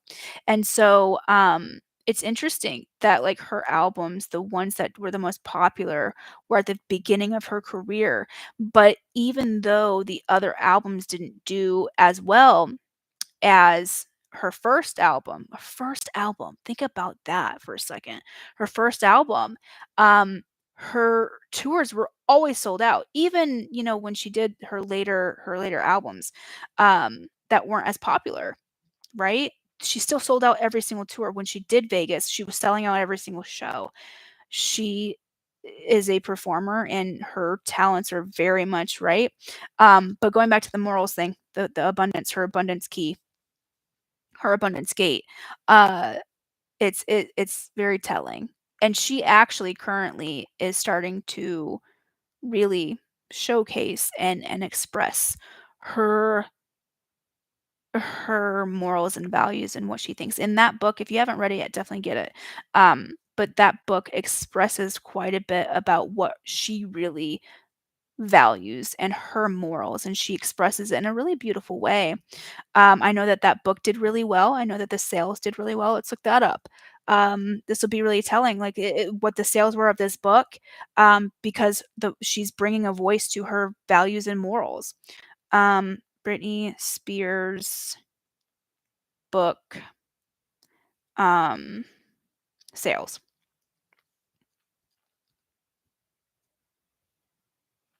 More than 2 million copies sold. Holy moly. Wow. Over 2 million copies sold. This came out in October. That is insane. Not that it's surprising. Um, yeah, over 2 million copies as of January. Think about that for a second. Okay, this just got me excited because this really goes into my whole point here with this particular gate. She did a book to share her, like, her morals and her values and her side of the story. And to be honest, there's not too much of, like, her side to the story. It's a lot of stuff that we already knew. Don't get me wrong, it was a really great book, but something that she really drives home in that book is what she believes in, what her morals are. She's calling people out. She doesn't name a bunch of people, but she's calling people out nonetheless. Wow, over 2 million. So anyways, if you really think about that, so books, there's a book that is one of my favorite books. It's a memoir by a guy that's his name is Dave Pelzer. He has sold, I think, 10 million over a period of like 30 years. Okay. She sold a memoir, and within the first 4 months, technically 3, wait, the first 3 months, what? She sold 2 million copies. I don't think, like, I really hope that this is driving home and it's really hitting, because to sell 2 million copies of a book it is so hard to do. Um, it is not, and within only 3 months. Excuse me? Excuse me? This is exactly my point here, you guys. When you lean into your Jupiter gate, abundance. Wow. That's insane. Yeah, and it's the number 1 selling celebrity book, and it has only been out for not even a year. What? What? So, its release date was October 25th. It and that the release date She had the top sales of a release of a memoir, and it's also the highest selling, uh What? Dude, this is fucking crazy! Yeah, highest selling celebrity memoir in history. Okay, I think that's about it. That's all I've got in me, you guys. I have no idea if anybody showed up on live, but if not, that's fine too. I'm gonna go ahead and end the stream. I hope you guys had fun. I might come on and do more of these later on if it ends up being something that people like. Uh, but maybe not. Who knows? I was bored tonight. I didn't have anything to do, so I figured this is something I was gonna do anyway. Why not just share it with people? Excuse me. Okay, have a good one. Bye.